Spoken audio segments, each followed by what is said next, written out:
It is Warrior Wednesday, and it is time to get it going. So if you're new here, welcome aboard. It is Warrior Wednesdays. We've got Mindset Mondays, Warrior Wednesdays, Ferocious Fridays. Today we're going to be talking about the Iran war and just what the hell's going on with all that. There's a lot to talk about. Welcome. Great to have you here, and we're going to get this thing rolling right now. Here we go. Let's do this. Let's go. Great to have you guys here. Fire it up. Ferocious! You know what time it is, baby. Fire it up, damn it. Oh, yeah. Welcome to the Ferocious Optimist Podcast.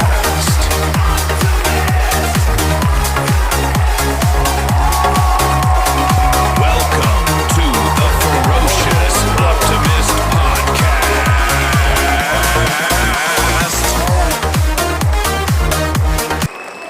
Make sure YouTube knows we are here. Wake up the algorithm. Wake up everybody. Wake up your neighbors. Wake up your friends. Tell everyone we're about to do some serious business. We got a lot to talk about. And yes, we do talk about some serious stuff on Warrior Wednesdays. No joke, no doubt about that. But we are definitely going to keep it also fun, energetic, and have a great freaking time while we're at it, despite talking about some serious things. Because you know what? It's our damn life. And we do it the hell we want to, okay? We're going to talk a lot about leadership today, about decision making. And one of the most important things right here is to know that, okay, is to know that this decision making is very important for elite leadership, okay? So tonight, the real reasons we went into the Iran war is what we're going to talk about, okay? The real reason we went. What's the real reason, all right? And then we're going to talk about what game theory is saying right now, okay, that's going to happen next. How is this going to end up? And why this is all going to land on your grocery bill, on your gas bill, on affordability, all those things. So stick around. This one's going to be a hell of a ride, okay? Share it with your friends. Like, subscribe, and share, guys. Let's get that party started right away, right now. If you're not subscribed, please subscribe. And then share it if you think somebody's going to get something out of this. And make sure you're ready also for Ferocious Fridays. Friday's stream is a great time, okay? And as always, drop any questions you have in the chat. I'll get to them as we go, okay? We are going to talk again directly about this whole damn thing going on with Iran. What is happening? Why are we there? And you know what? Honestly, what is the real reason we're there? Okay? We're going to talk about that. If you haven't answered our poll yet, jump in the poll. Right now, here's where we stand in our poll. Why do you think we went into Iran? Number 1, nuclear threat. Number 2, dominate the oil market. Number 3, distraction from Epstein. Number 4, Trump's legacy / regime change. I'm going to get to more of those later. I'm not going to look at the results right now. Just if you haven't voted yet, jump in there and vote.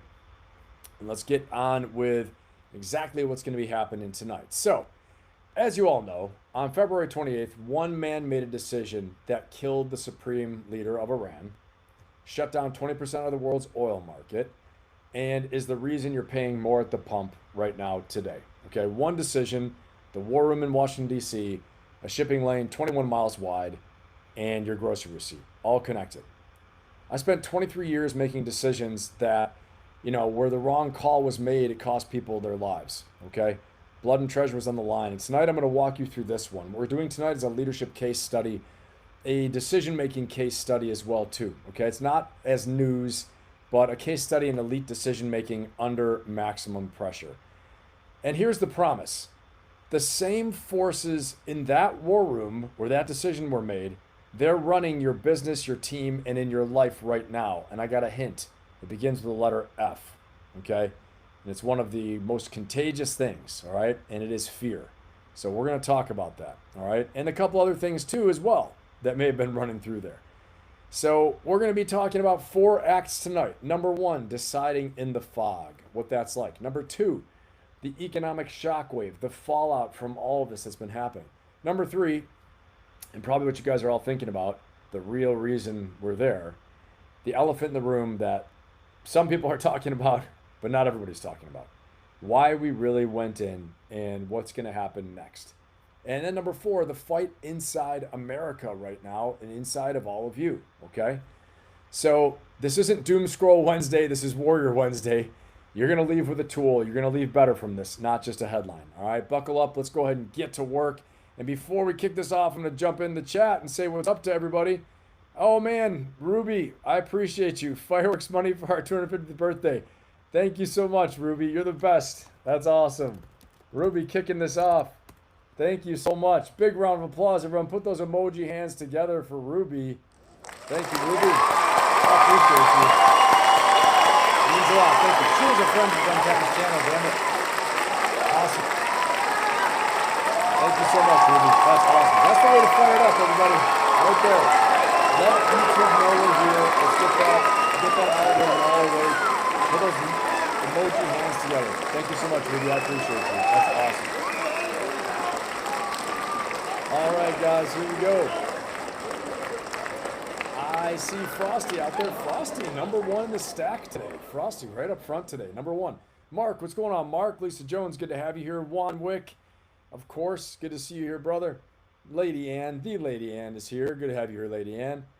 We got Frosty, Juan Wick, Lisa Jones. Let's see who else is up in here right now. Those are all the earlier chats. You guys were chatting early, which is super cool to see. And obviously Ruby is here. What's going on, Ruby? Good to have you here. Thank you again. We got Cedric. What's going on, Cedric? You would add also because of Israel. That's a good choice. But there's always a deeper reason why, right, Cedric? I think you're right about that. That's part of it. But what was the internal motivation, even lower than that? But that is a great point, Cedric, of course. If I had a fifth choice I could have added, I would have added that for sure. Tyler, what's going on, man? Good to have you, Tyler. Awesome. Okay, Becky, what's going on, Becky? Good to have you. And we got Nigerian Prince. Okay. Good to have you here, too. Welcome, welcome, welcome. Everybody's welcome. And I got Matt Byrne up in here. What's going on, Matt Byrne? Good to have you. Who else we got? Heather King is here. What's going on, Heather? Good to have you. Alrighty. And let's see anybody else that I missed. Okay, we got all the shout outs out of the way. Let's get this thing going. All right, let's get this thing going. We might pop some good thug life. You're right about that. You're right about that, Ruby. I've been known to put on some legendary fireworks displays in certain places at certain times. Not to be disclosed. All right, let's go ahead and get this thing going. So, we're going to talk about number one, our first block, deciding in the fog and the friction, okay? Let's see the board, set the board. Where did things stand going in? Let's talk about where they stood going in. And it's really the setup that nobody remembers, okay? So coming into 2026, the US and Iran were actually at the table, believe it or not. Indirect talks, mediators, and a framework on paper. But I think this is actually really, really interesting right here. Okay, I'm going to show you guys this. Let me click on this one really quickly. Put this in here for you guys. So check this out, just so we can follow along. Not that one. But let me see. It's not that one, it's this one. Here we go. Okay, what started in the 2026 Iran war? Simple timeline, key events. Follow along on here a little bit, and I'm going to talk us through just what was happening, why it was happening, all that stuff, okay? So, coming into 2026, the US and Iran were at the table. Indirect talks, mediators, a framework on paper. Believe it or not. Believe it or not. At the same time, we probably got distracted because the Maduro thing in Venezuela, the crazy ICE raids, all the stuff like that going on, okay? At the same time, the largest U.S. military buildup in the region since the 2003 invasion of Iraq, 2 carrier strike groups, the whole apparatus, all there, okay? Here's the thing to consider. Negotiating and massing forces at once is the classic security dilemma, okay? If you've got this going on, it's a security dilemma. Both sides read the other's moves as a threat, and the buildup itself makes the war more likely, okay? So I want to ask you guys, where in your life are you negotiating while visibly loading the gun? I will tell you, a lot of the times, what I hear is people are doing this even in relationships. Could be a business relationship, could be a romantic relationship, could be a friendship, could be Posturing with your body language. Where are you negotiating while loading up the gun? So people, if you're not at war with someone, they get mixed signals. They're like, well, why are you doing this if you said you want to do that? Okay, give me a 1 in the chat, guys, if you have seen this before, these mixed signals, okay? I want to see what you guys think, okay? When has there been a time where you have, when you have been loading the gun, making visible threats or threatening gestures, but saying at the same time, you want to negotiate, you want to reach peace, you want to have a peaceful agreement? Let me know in the chat, okay? Let's see here.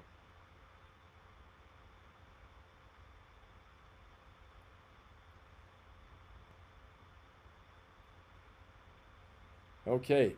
Yeah, Mark's seen it. Lisa's seen it. Tyler's seen it. Let's see. I've seen it. I'm going to give him a 1 in the chat myself, all right? I'm going to put a 1 in the chat right here, damn it, myself, because I've done this. And I realize, yeah, 1 in the last 30 years, okay. Yeah, I've done this myself, okay? So that's something that people actually, they do. And then we had the strike, February 28th. The U.S. and Israel launched nearly 900 strikes in roughly 12 hours by some counts. The first day, we killed Ali Khamenei, the supreme leader, and much of the senior military leadership. This is a decapitation move. It's not a warning shot, right? I mean, obviously. Understand the scale before you judge the decision, okay? Translation for leaders here. Decapitation feels decisive, but removing the head of a system doesn't make the system comply, as we're seeing in spades here. Again, we're walking back the history of what's happened, because to understand the game theory later, what we're going to talk about, the 3 doors that we could go through according to game theory, okay? What the real reason is we went to Iran. We're going to talk about that here coming up very soon as well too, so stick around to the end for that, okay? But when you remove the head of a system, it doesn't make the system comply. It makes it unpredictable. Hold that thought, because it's going to pay off in Act 3 when we talk about the real reasons that were there. Next what happened? Iran doesn't fold. It reaches for it's one irreplaceable card. As we can see here inside the graphic, early wars, shadow wars and strikes, right? Early 2025, February 26th, diplomacy collapse, February 28th, Operation Epic Fury, assassination, destroyed everybody. March 1st, 2026, Iranian retaliation. They closed the Strait of Hormuz, which is what I'm talking about right now. Hundreds of missiles of drones at Israel, at U.S. bases, at Gulf Arab states. They fired all these things. Then they did the move that changed everything. They closed the Strait of Hormuz. Okay, so the most dangerous opponent, you have to remember this lesson right now. The most dangerous opponent isn't always the strongest one on paper, okay? It's the one who knows exactly where your pressure point is. Absolutely crucial, okay? And here it is. The fear force and the certainty trap is what this led to. The stated reason we went there was imminent threat. And then what happened after that? Independent arms control analysts concluded the nuclear program that Iran had did not pose an imminent threat at the moment of the strike. Okay, we did hear from the IAEA chief. I had him on here, okay, not in person, but I showed a clip of him being interviewed. And he said, although that is true, we didn't know where their program was because they did not comply with us. Okay, so that's fair game as well too. They didn't comply, so we couldn't get accurate inspections done. Over 400 kilograms of near weapons grade uranium was buried. It was so deeply buried that the U.S. couldn't destroy it and really didn't even try, okay? The DIA, the Defense Intelligence Agency, assessed Iran couldn't build an ICBM to reach the U.S. mainland until 2035. I want you to think about that. The threat to the homeland framing doesn't survive contact with the intel that our own intelligence agencies are saying, okay?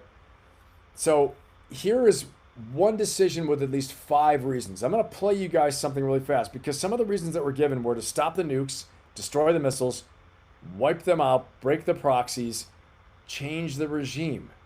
You got to pick a lane though, okay? Watch this. I'm going to play what the president said when he announced hostilities, okay, watch this. Iran is the world's #1 state sponsor of terror and just recently killed tens of thousands of its own citizens on the street as they protested. It has always been the policy of the United States, in particular, my administration, that this terrorist regime can never have a nuclear weapon. I'll say it again. They can never have a nuclear weapon. That is why in Operation Midnight Hammer. Okay, so we've got strategic objective number 1 outlined, right? No nuclear weapon. They can never have a nuclear weapon. Objective 1. Let's keep listening. Last June, we obliterated the regime's nuclear program at Fordow, Natanz, and Isfahan. After that attack, we warned them never to resume their malicious pursuit of nuclear weapons, and we sought repeatedly to make a deal. We tried. They wanted to do it. They didn't want to do it. Again, they wanted to do it. They didn't want to do it. They didn't know what was happening. They just wanted to practice evil. But Iran refused. Okay, again, we're still on the whole nuke thing right now. They want to do it. They didn't want to do it. Again, no nukes. Objective 1. Let's keep listening. Just as it has for decades and decades, they've rejected every opportunity to renounce their nuclear ambitions, and we can't take it anymore. Instead, they attempted to rebuild their nuclear program and to continue developing long-range missiles that can now threaten our... Okay, so the connection between continuing to develop nuclear weapons, even though we obliterated them during Operation Midnight Hammer in June of 2025, and now President Trump here, this is February 28th of this year, 2026, okay, and saying that now they were discovered developing long-range missile systems. Arguably, these are delivery systems for nuclear weapons, if they were to have a nuke. Okay, let's keep listening. Objective number 2 outlaid. Very good friends and Missiles. allies in Europe are troops stationed overseas and could soon reach the American homeland. Just imagine how emboldened this regime would be if they ever had and actually were armed with nuclear weapons as a means to... Well, I can imagine also, not to be flippant, but I can imagine friggin' Game of Thrones dragons flying around and burning cities down. Doesn't mean it's going to happen, okay? So the imagining of a threat manifesting when intelligence is telling you it's not there as a pretext to go to war, this is problematic, okay? So again, like I said, I'm not political. This is, I mean, we're all political to some point. I'm independent, but I just call it like I see it as strategic decision-making goes. Elite leadership, elite strategic decision-making under extreme pressure. This is what we're doing right now, okay? But again, just this is the nature of the fact that we said, imagine we're trying to conjure things in the minds of the American people that don't yet exist, okay? By fact and by evidence, by his own intelligence agencies, okay? So let's keep going. deliver their message. For these reasons, the United States military is undertaking a massive and ongoing operation to prevent this very wicked, radical dictatorship from threatening America and our core national security interests. We are going to destroy their missiles and raise their missile industry to the ground. It will be... Okay, strategic objective number 2 has been identified. Destroy their missile defense industry, destroy their strategic missiles, make sure they don't get a nuke. So we have 2 objectives identified right now, okay? So that's where we're at. Let's keep going. Be totally, again, obliterated. We're going to annihilate their Navy. We're going to ensure that the region's terrorist proxies can no longer destabilize the region or the world. And Okay, number 3, proxies. We're going to make sure that the regional proxies can no longer destabilize the region or the world. Again, 3 objectives right now. No nukes, destroy the missiles, neutralize, disable the proxies, okay, which means Hezbollah, Hamas, the Houthis. I don't know if he's even talking yet about the Badr Corps, the Mahdi militia, solders people in Iraq, okay, who I have experience with, but that would be them as well, okay, among others probably. But the big ones, the big three, are the Houthis, Hamas, Hezbollah. Okay, let's keep going. Attack our forces and no longer use their IEDs or roadside bombs, as they are sometimes called, to so gravely wound and kill thousands and thousands of people, including many Americans. And we will ensure that Iran does not obtain a nuclear weapon. It's a very simple message. They will never have a nuclear weapon. This regime will soon learn that no one should challenge the strength and might of the United States Armed Forces. I built and rebuilt our military. Okay, this is just some built and rebuilt the armed forces like we didn't have them before he came in office, apparently. But saying so again, objective number one, no nuclear weapons. Objective number two, destroying the strategic missiles. They're not even the regional missiles at this point, okay? And then number three, disabling the proxies to make sure they can't terrorize the world, destabilize the region. Okay, we have three objectives named right now. The question we need to ask ourselves is, where do we sit with those three objectives? The nukes, they still have the material. Probably not going to get a nuke right now anytime soon while we're all hovering over there, okay? I could be wrong. Number two, the missile technology, from what we're seeing, they still have missiles, they still have drones, but I'm sure it's been damaged. I mean, I'm guessing, again, I'm sure, it means I have a lot of evidence, but it looks like they've damaged quite a bit of that infrastructure. Then number three, Hamas, I think got crushed by Israel.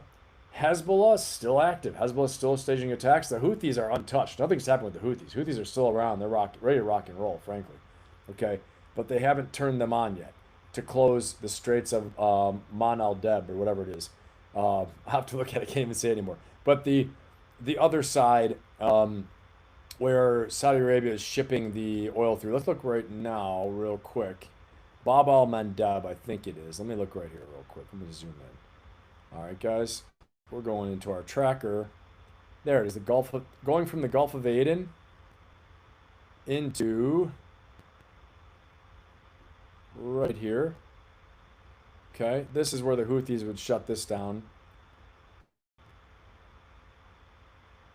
Okay, so the Houthis are operating right here around the Gulf of Aden.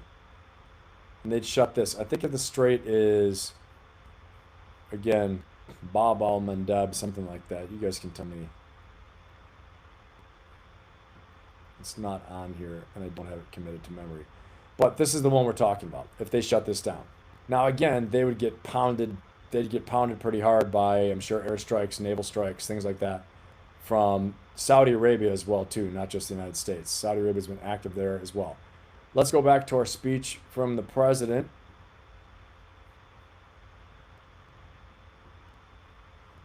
In my first administration, and there is no military on earth even close to its power, strength, or sophistication. My administration has taken every possible step to minimize the risk to U.S. personnel in the region. Even so, and I do not make this statement lightly, the Iranian regime seeks to kill. The lives of courageous American heroes may be lost, and we may have casualties. That often happens in war. But we're doing this not for now. We're doing this for the future, and it is a noble mission. We pray for every service member as they selflessly risk their lives to ensure that Americans and our children will never be. Okay, and I think you guys know, then he goes in to talk about, right? He goes in to talk about how the Iranians can rise up. All right, that's like right here. Let's listen to that. Will prevail. To the members of the Islamic Revolutionary Guard, the armed forces, and all of the police, I say tonight that you must lay down your weapons and have complete immunity, or in the alternative, face certain death. So, lay down your arms. You will be treated fairly with total immunity, or you will face certain death. Well, I don't think they've faced certain death yet. I think, killed a lot of people. A lot of people have died for sure, but I don't think certain death has happened. And that's one thing we know as military commanders, if you have experience in the military, is that You don't want to make threats you can't back up. Certain death, to me, means ground troops. Air campaigns rarely result in the type of direct people killing unless you're ready to do like Tokyo style fire bombings and nuclear weapons, things like that. But definitely destruction of material, destruction of industrial bases, cities, things like that. But people can go underground. People can hide. People can go, like cockroaches almost, and can escape for the most part. Now, definitely famine, disease, shortages of everything will make life very hard and kill a lot of people as well too. But the airstrikes themselves don't do it. So again, if a military commander is saying this, like if a General Mattis was saying this means we're going in on the ground. Okay, that's what certain death means to me. Let's keep going here. One more minute, and then we're going to shift gears. Stick with me. Stick with me because we're going to get finally to the great proud people of Iran. Okay, here we go. I say tonight that the hour of your freedom is at hand. Stay sheltered. Don't leave your home. It's very dangerous outside. Bombs will be dropping everywhere. When we are finished, take over your government. It will be yours to take. This will be probably your only chance for generations. For many years, you have asked for America's help, but you never got it. No president was willing to do what I am willing to do tonight. Now you have a president who is giving you what you want. So let's see how you respond. America is backing you with overwhelming strength and devastating force. Now is the time to seize control of your destiny and to unleash the prosperous and glorious future that is close within your reach. This is the moment for action. Do not let it pass. May God bless the brave men and women of America's armed forces. May God bless the United States. Okay, we've all heard it here.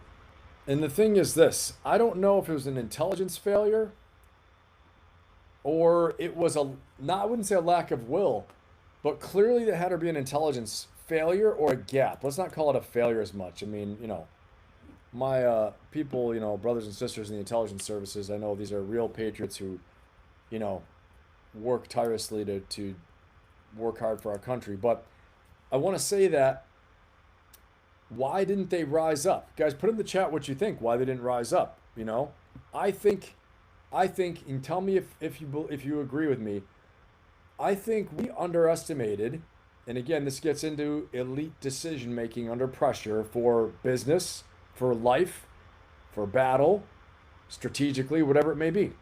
If you have an information gap, you don't know that before you take strategic, decisive action, i.e., you go through a one-way door that you can't come back out of. Okay, not a two-way door that you can, revolving door. Well, I don't like the decision. I can come back through easily. You commit resources. You commit manpower. You commit significant resources, okay? When you do that, you better have your intelligence gaps closed. You better have your information gaps. I think that we didn't realize how strong the Basij militia force. The Basij militia, we didn't know how strong they were. I don't think we knew how strong the IRGC's grip was over the people. I think they didn't realize how strong they would continue to terrorize the people in Tehran.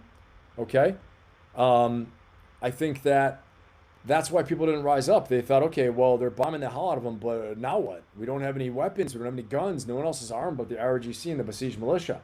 What are we going to do? Okay? This is real stuff. They can't go taking action if they don't have weapons. We talked about this week 1 when we were covering this, okay? So again, this is very aspirational, beautiful thing if they would have been able to rise up and overthrow the regime. So I will say this, based upon this speech, despite anything I've said in the past, I would say there are 3 clear objectives that have been laid out. 1, no nuclear weapons. 2, destroy the strategic missile reach, right? Their regional missile capability, strategic missile capability that they're developing, in order to cease their delivery system capability to threaten the United States and its assets and its interests, its troops, things like that. Number 3, disable, neutralize the proxies. Again, Hezbollah, Hamas, Houthis. By all accounts, Hamas in a bad way right now due to the whole thing that the retaliation that Israel did after October 7th. Hezbollah is not. Hezbollah is still striking back, still in the fight. That's why Israel is making strikes of its own. Okay, and then last, the Houthis. The Houthis are not in play yet. If they come in play, it will be another front to the war, which will be very difficult. Okay, so 3 strategic objectives. Just want to cover that, lay that out. And then we go back to our timeline here of what has been going on. Okay, that was the beginning. Operation Epic Fury starts. We go back here. March 1st, 2026, Iranian retaliation. They close the strait. They do the thing that none of us thought they would do. I shouldn't say that. We all thought they would do it. What am I talking about? We all thought they would do it. We all should have known they were going to do it. I sound like I don't know what I'm talking about. Next, Hezbollah rockets. Oh, proxies not defeated. Only 5 days later, whatever, but regional escalation. Hezbollah rockets, Iranian rockets and drones all over the place. March 9th, new leadership steps up for Iran. Okay? That's where it is. All the way to fast forward today, we have a memorandum, MOU signed. We say there's a deal pending. Is there a deal? I've told you before, what deal? It's a thumbnail of one of my videos. What deal are we talking about? There's no deal, okay? There's not going to be a deal. I'm just saying that. Unless the way there'll be a deal is if we pound them again, carrot and stick, pound them again. We have to coerce them into some kind of deal, okay? Which is going to take more military action, in my opinion. It's going to take more of a lot of things. It's going to take probably ground action too. I've said it a million times, and you guys give me a 1 in the chat if you agree with me on that. Number 1, if you agree that we underestimated the ability of the Basij militia and the IRGC to still control the population, and that's why they didn't uprise. Give me a 1 in the chat if you agree with that. Give me a 0 if you don't, and we'll discuss it, okay? And I'll jump in the chat here in a minute and see what you guys have got. And then make sure you vote in our poll. If you're new here, don't forget to like, subscribe, and share. It helps out the channel. Welcome. Welcome to the best chat in YouTube. Actually, and I forgot to give a big round of applause. Everyone put your emoji hands together for yourselves for the best chat in YouTube right now. I forgot to give it out. One of our things we do every time. All right? We got the best chat in YouTube. And if you're new here, it's not just me saying it, okay? It's not just me saying it. Every time people come here, like, this is the best chat. It's the coolest people. They're all really accommodating, all really nice. You can agree to disagree. You can have good discussion. As long as you're not acting the fool. If you're acting the fool in the chat, I'm going to bounce you, okay? You're going to be gone. I'm just saying. But we got the best people. You can offer an argument. You can disagree. You can do all these things. As long as you're not acting like an idiot, you're going to stick around. We're going to have fun, okay? We all try to learn together. The point of the Ferocious Optimist podcast, this podcast, okay, my channel, Ben Pappas' channel, is to upgrade your life, upgrade my life, upgrade our lives, okay? So we learn together, we grow together, all those things, okay? It's a very positive, cool, supportive community, but we're also trying to grow as leaders and call it like we see it, right? Not sugarcoat things, but not be nuts either at the same time, okay? So great to have everybody here, and let's keep this thing going. All right. Jumping back in. Also want to give a big round of applause to all of our members. I forgot to do this as well too. All the members, the channel members, round of applause to you guys. Put your hands together, round of applause for all the channel members. Great to have you guys. I appreciate your support. And I want to give a big shout out to our platinum members as well too. Okay, platinum members, I appreciate you guys going above and beyond for support for the channel. Thank you very much. All right. Put those hands together. Let's wake up that algorithm. Let everybody know we're here, damn it. Let's get it going. Okay, so we talk about some serious stuff here for sure if you're new to the channel and you're just here, just subscribing. But we also like to have a lot of fun. Ferocious Fridays is probably the most fun, where we will do some satire and some silly antics along the way. But we talk about, a lot of great stuff as well too. Come around for Ferocious Fridays. Mindset Mondays is exactly what it says. Mindset and Motivation Mondays, as Lady Ann likes to call it. All right, guys. So here's where we sit right now, okay? We are MOU signed, as you all know, June 18th, okay? President Trump signed June 17th. And then hostilities again and again and again. No ceasefire. We're striking them. They're striking us. They're striking at our bases. They're striking ships. They closed the Strait of Hormuz again. Freaking nut show. Okay? Absolute nutshell. So, guys, I don't think there's going to be a deal without significant combat action taking place. Give me a 1 in the chat if you agree with me that it's going to take significant fighting again to get this into a deal, to take this thing from an MOU to a deal. Give me a 1 in the chat if you agree with me. Give me a 0 if you don't agree with me, and tell me why. Totally fine, okay? Like I said, this is what this chat's all about. Best chat in YouTube. And if you're here, welcome aboard. Absolutely awesome to have you. Don't forget to like, subscribe, and share. I appreciate it. Helps us to get bigger and bigger guests. I'm going to start my interviews up again soon, and I'm looking forward to that. All right, let's keep on rolling here. So we're talking about the timeline. And again, one of the biggest reasons were the nukes, and then the missiles, and then the proxies, okay? But guys, I want you to think about this really fast, and this is the leadership principle here.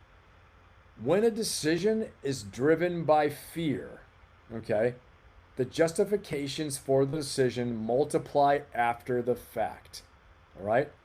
Certainty gives you one clean reason, okay? When you're very certain and you act on clear intelligence and clear reasoning, clear objectives, fear makes you assemble a coalition of reasons to feel certain. This is point, period, paragraph, okay? Now, I want you to think of your worst business decision. I want you to think of your worst business decision, your worst decision you've made, and I want you to think, how many reasons did you give for it on your worst one? I'll bet that it was more than one decision, or more than one reason, okay? We try to find multiple reasons, not just one clear objective. I was coaching someone earlier today, and we were talking about, they were asking me, okay, a new opportunity came up, and they had something else scheduled versus this new opportunity, and I said, which one is the priority? Which one is the priority according to your objectives and goals? That's it. Clearly, one was over the other, because when you do the work to have priorities, you do the work to know what your interests are, what your values are, what's important to you, who you are and your identity, okay? You make decisions much more quickly, okay? And it justifies the reason, clear reason why you're doing something. But if you have multiple reasons, for something, and none of them are clear, and you have a lot of fear running through the system, things get muddied very, very quickly, okay? Remember that fear never shows up wearing a name tag that says fear. It just doesn't do that. It shows up a lot of the times disguised as urgency, okay? We have to act now. The window's closing. We can't wait. And in the 6 forces, what I call the 6 forces of ferocious optimism, which is my own personal philosophy, okay, that I teach in my membership, I teach to my clients, and I teach in my inner circle. The single most expensive force to get wrong is fear, okay? Because fear can make you feel like you're acting out of decisiveness, when really fear is in the system, motivating you to do things where you're not completely clear, okay?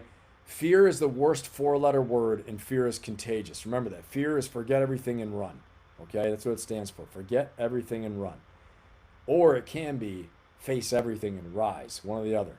So I want you to think about that. How many times have you made your worst call because someone convinced you the window was closing? They're like, you gotta do now, the opportunity's closing, right?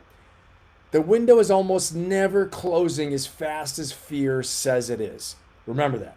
You'll know if it really is, okay? And if you're not ready, I'm sorry, you won't be ready. You won't be able to get ready in that time, okay? This is how it is. But fear is almost never, it's never as bad as you think it is. Almost never, okay? There's always a way to figure it out, or a way to step back and protect, a way to step back and say, wait a second, I don't know if this is good, okay? And this is a core distinction right now, and I want to talk about this really fast. A decision to eliminate uncertainty, which is where we're at right now, okay? A decision to eliminate uncertainty is not the same as a decision to achieve a main objective. Think about that one. Mark, I see you up in here. Man, awesome. Absolutely awesome. I love it. Thank you, Mark. I appreciate you. Big round of applause. Everyone put your emoji hands together for Mark. He is a friend of the Ben Pappas channel, damn it. I appreciate you, Mark. Thank you. Clap it up.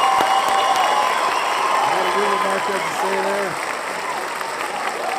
It means a lot, Mark. I appreciate you, man.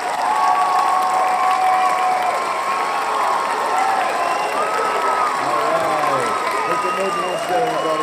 All right, and Mark says, it's a long clapping sequence there. Mark says, for America's 250th and the best chatsters on YouTube. I appreciate you, Mark. I will accept this donation on behalf of the chat. Thank you very much. I appreciate you. Everyone put your hands together for Mark. It means a lot, man. He's giving that on behalf of all of you. So thank you so much. It means a lot. Appreciate your support, everyone. Thank you. Thank you, Mark. All right. Yeah, that's right. Bad decisions can also be made for fear to survive. That's right, Freedom Cherry. Exactly. 100%. Let's see. I'm going to jump in the chat here really quick and we'll keep going. Let's see. We got Freedom Cherry. As much as I despise war, I think they are going to fight. I think you're right. I think it's stupid, but they don't consult me. Well, they need to start. Damn it. They need to start. Hey, Jonathan Davis. What's going on, man? Good to have you here. Let's see here. Cedric, where are you hiding? You still in there? There it is. Cedric, I mean, didn't we believe we would cause a revolt anyways? Yeah, Cedric, we did. We did, 100%.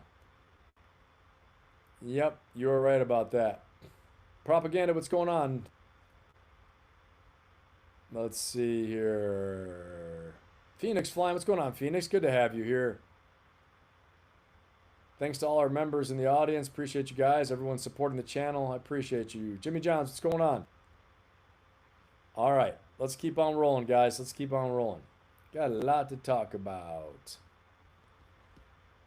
Yeah, Lady Ann, you're right. We need to find a way to stand on our own. But you know what? It's important to have allies. It's important to have partners and all those things too. So you don't have to do everything by yourself. It puts pressure on other competitors out in the world as well for us, okay? So we don't want to alienate our allies. We don't want to alienate our partners. I'm just saying, you know, because it's not just military might. It's economic openings, economic opportunities, economic, opportunities, pathways, markets. But even more than that, diplomatic pressure, diplomatic support, angles that allies can use and partners can use that we don't have, right? Like China might want access to something, Russia might want access to something, or somebody else. Iran may want access or want support on something. Allies and partners can say, yeah, no, U.S. is our better friend than you are, so we're going to check in with them if they want us to do this. Okay, that's why, remember, if you want to achieve more, you build a team, right? You want to go far, you go together, you build a team. You want to go fast, you do it alone. So I think, President Trump and the administration are learning some lessons here in that, okay? And again, I'm not going to pretend to try to, that I know everything either, but I know a couple things here and there. Hey, Freedom Cherry, I appreciate you so much. Thank you very much. One of our platinum members here, Freedom Cherry, I appreciate you. Big round of applause, everybody, for Freedom Cherry. Thank you. Big round of applause. Put those emoji hands together, everybody, one more time. Thank you so much. All right. God bless. Woo! Thank you very much. I appreciate you. Awesome. Every bit helps, everyone. Thank you so much. All right, put your hands together there. Best chat in YouTube, and you see the reason. We got all the best people in here. Applause is not needed, you're right, but damn it, you're going to get it. That's awesome. All right, let's keep on rolling, everybody. Got a lot of stuff, and we haven't even gotten into the meat of this thing yet. This is Act 1, Block 1, okay? So subscribe if you're not subscribed and you're watching. Please do. It's not going to cost you anything. Not going to hurt you. I tell the story about my mom. My mom just turned 87. Hey, Mom, how you doing? Love you. She watches my show every now and then. Probably more often than I say. She's watching it probably right now. But my mom used to think that, subscribing, they'd get my information. She's like, I can't subscribe. If I do, they're going to steal my information. I'm like, Mom, what are you talking about? Just subscribe. Subscribe is not going to hurt you. So she did. My brother convinced her, I think. Because he's like, super genius. And so she subscribed, and I'm like, look, no one stole your information. So not going to steal your information. Subscribe. And then, guys, if you think this is going to help somebody's going to like what we have going on here, going to love our chat. I know they will. Or going to like some of the content that we're talking about, we're discussing on our Mindset Mondays, our Warrior Wednesdays, our Ferocious Fridays. Share the stream with them. Share the videos with them. Get them involved. Get them on the team here. Get them in here. And we're going to have a lot of fun, all right? Let's keep on going here. So, Where were we? We are right here. Yep, Mama Pappas. That's right, Mark. Okay. And again, we talked about a decision that's made to remove uncertainty. Okay, a lot of the times that is reconnaissance. When you're trying to make a decision to remove uncertainty, hold on one second, everybody. It switched up on me there. But when you're trying to make a decision to remove uncertainty, okay, it's not the same as making a decision, that, that is going after a straight objective. Sorry, I'm getting distracted for a minute because the video didn't pull up. Okay, but that's not the same. When you make a decision that's going to end uncertainty, important. You want to end uncertainty. You need to, okay? But it's not the same as going after a clear objective. We call this in the Marine Corps movement to contact, okay? Reconnaissance by fire is another thing we call it. You're going out there, ask Vietnam, they used to do this, World War II, we don't so much do it anymore that much. We do still do it, I guess, in Iraq. We used to do it in Afghanistan. Roll around in your Humvees and your trucks till you make contact with the enemy. Get into a fight, let us know, we'll vector in the infantry and helicopters and we'll destroy them. Okay, kind of a cool mission, but also, dangerous, high risk, right?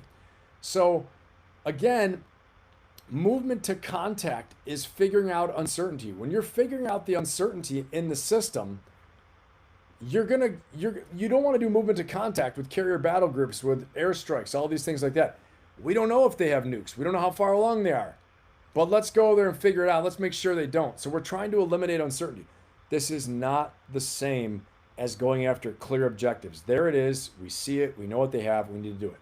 Now, if President Trump said we're going to reduce the possibility of them having nukes by doing X, Y, and Z, destroying defense industrial base, striking them again, got it. It's a bit clearer. Number 2, destroy the missiles. They went after it and did it. Get rid of the proxies from Iran. I don't know if we went about that the right way. Sounds like we were trying to put pressure on them to stop supporting Hezbollah, which all they did is support them more. They were demanding the whole time, no. This is connected to Israel going after Hezbollah and being in southern Lebanon. We need to support them. They doubled down on their proxies. Okay, so we did not achieve that. They doubled down. Hezbollah is still active. Okay, so again, not a clear objective. We were like lurching around. And then we talked about regime. It was tangential. It was next to it. It was like an optional quest. What do they call that? A side quest. Side quest. And if you guys want to overthrow the regime, this is a great time to do it. And he's not wrong. President Trump was not wrong. He was right. It was a great time to do it based on what his assumptions were. Okay? Was it really a great time to do it? His assumptions were they would overthrow. With what? Pitchforks and hoes and brooms in their fists and knives? What are they going to do? Versus machine guns, hardened military, murderers. These people killed 30,000 of their people. That side quest was announced based on faulty assumptions. The assumptions were they could just rise en masse, suffer countless casualties to overthrow the regime. And it was also based on faulty assumptions that air power alone would significantly degrade the regime, destroy the regime to a point, have enough destruction that the regime couldn't fight back against a mass uprising. Oh, how wrong they were. Oh, how wrong they were. Okay?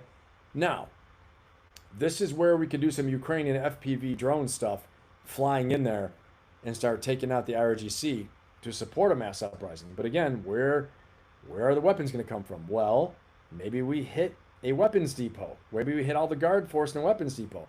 The people can go in there and loot it. Okay? That's kind of what happened in Iraq too. We hit all these bunkers. We hit all these places with, explosive mines. I went through a big, not a minefield, but an ammunition dump one time on a mission. Unexploded ordnance everywhere. Guys, I can't even tell you. I wish there were some of my guys in the audience that were on the mission with me, but you're walking on night vision at night. Honest to God, one of the scariest things. You just don't know if you're going to get blown up, because they had these unexploded ordnance fields from bombing. They would go and strike the ammunition depots and stuff would fly out everywhere. So we're walking through in a direct action mission, and they're like, you see like bits and pieces of like rockets and big bombs and mines and all kinds of crap. Okay, I mean, real stuff, real stuff. Nothing blew up on us, thank God. I think most of it was destroyed or damaged, or we didn't go we didn't go jumping up and down on anything we saw. Let's see if it blows up. Woo! Well, nothing like that, right? We definitely tried to sneak our way through, but scary to be sure. But my broader point being that, why can't we do something like this so the Iranians people can come in and start looting an ammo or supply depot? We need some kind of strong intelligence effort, an insurgent, network built, something. But this takes time. All this takes time. And in a heavy security state like Iran, this is easier said than done. So this is going to be a years long effort to get the people to rise up. We got to arm the people. And then what though? Here's the next thing. The devil you know. The devil you know. I'm just saying. We don't know who is well organized enough and hard enough, tough enough to overthrow the regime. You might get something worse than the Islamic State in there. We say the Iranian people are so nice and so great. Yes, I believe it. I believe it. Okay? But the nice and happy and gentle Iranian people aren't the people who have the freaking wolf in them, right? The warrior in them to go toe to toe with the RGC, who are fanatics, right? I say fanatics. People call Marines fanatics. Okay, they're trained soldiers, very dedicated. I don't want to. Oh, the RGC is so scary. Okay, whatever. We got a lot of wacky, scary people in the U.S. military. I'll tell you that right now. Okay, so, but they're dedicated, trained soldiers, organized, blah blah blah. Okay, so then I'm not going to blow them up 10 feet tall, whatever. But who's going to go toe to toe with them? You don't know who you're going to get next. The devil you know. That might be another reason why. But again, all the things you need to consider before Bibi Netanyahu walks in your office and shows you a brief and says, do it.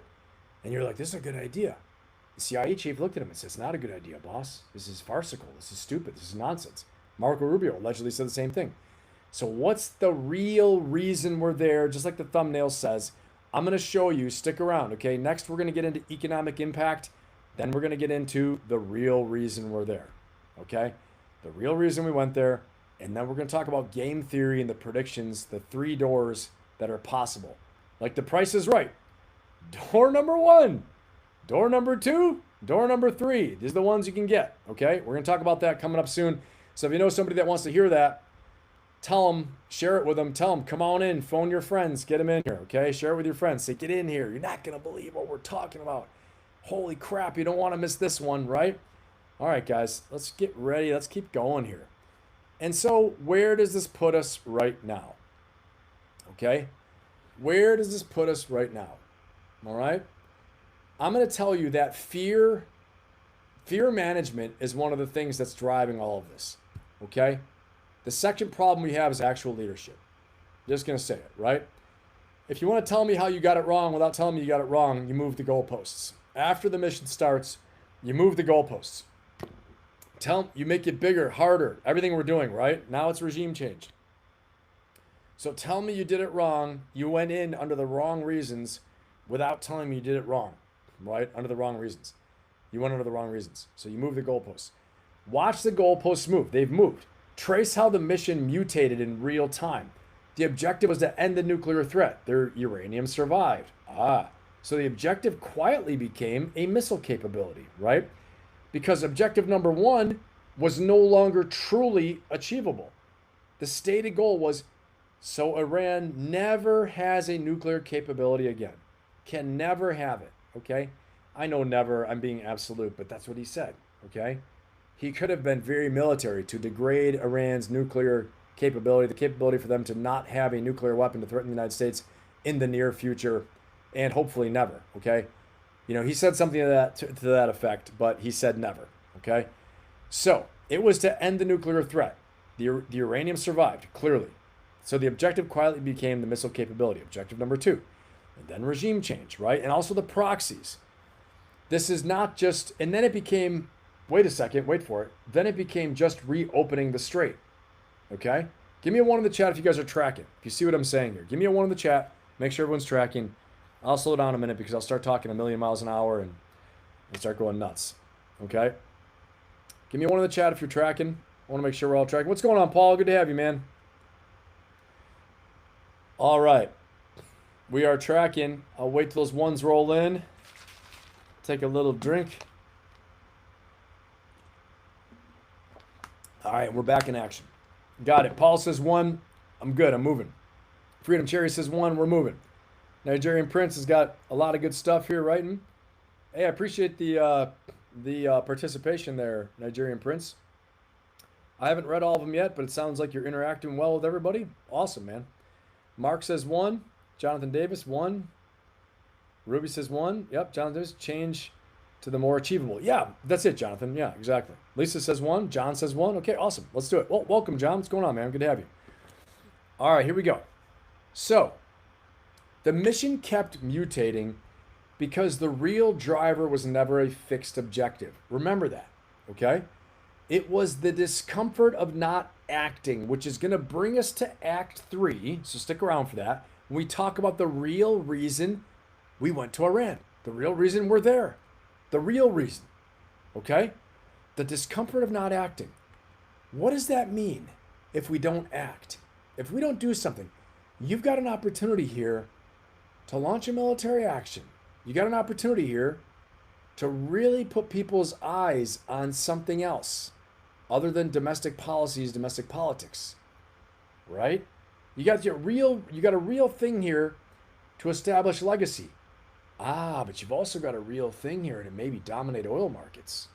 Ooh, lots happening. Stick around to Act 3, okay? Coming soon. When you can't name a single stable objective, you're not executing a strategy. You're managing emotions. Trust me, okay? You're managing emotions, right? And then, okay, I want you to think about this. Let's talk about our own worlds, our own lives, in business, in daily life. And I want you to try to feel this. So imagine the hire that you rushed in, the person you hired that you rushed. You rushed in hiring somebody. It could be someone working for your house, for your business, someone you brought on the team. Because the empty seat there felt unbearable, you didn't do the due diligence. You're like, well, I just got to get somebody there. Somebody's better than nobody, right? Or the pivot you made because standing still felt like you weren't doing anything. You're doing action just for action's sake, okay? One thing my boss used to say to me, General Smith, great Marine officer, fantastic. Commander of 1 MEF, Force Recon, 1st Marine Division, badass dude.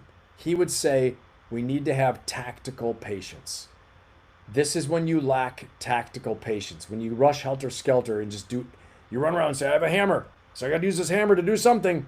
How about you put the hammer away, assess what the problem is, what tool you need to fix the problem? Didn't happen.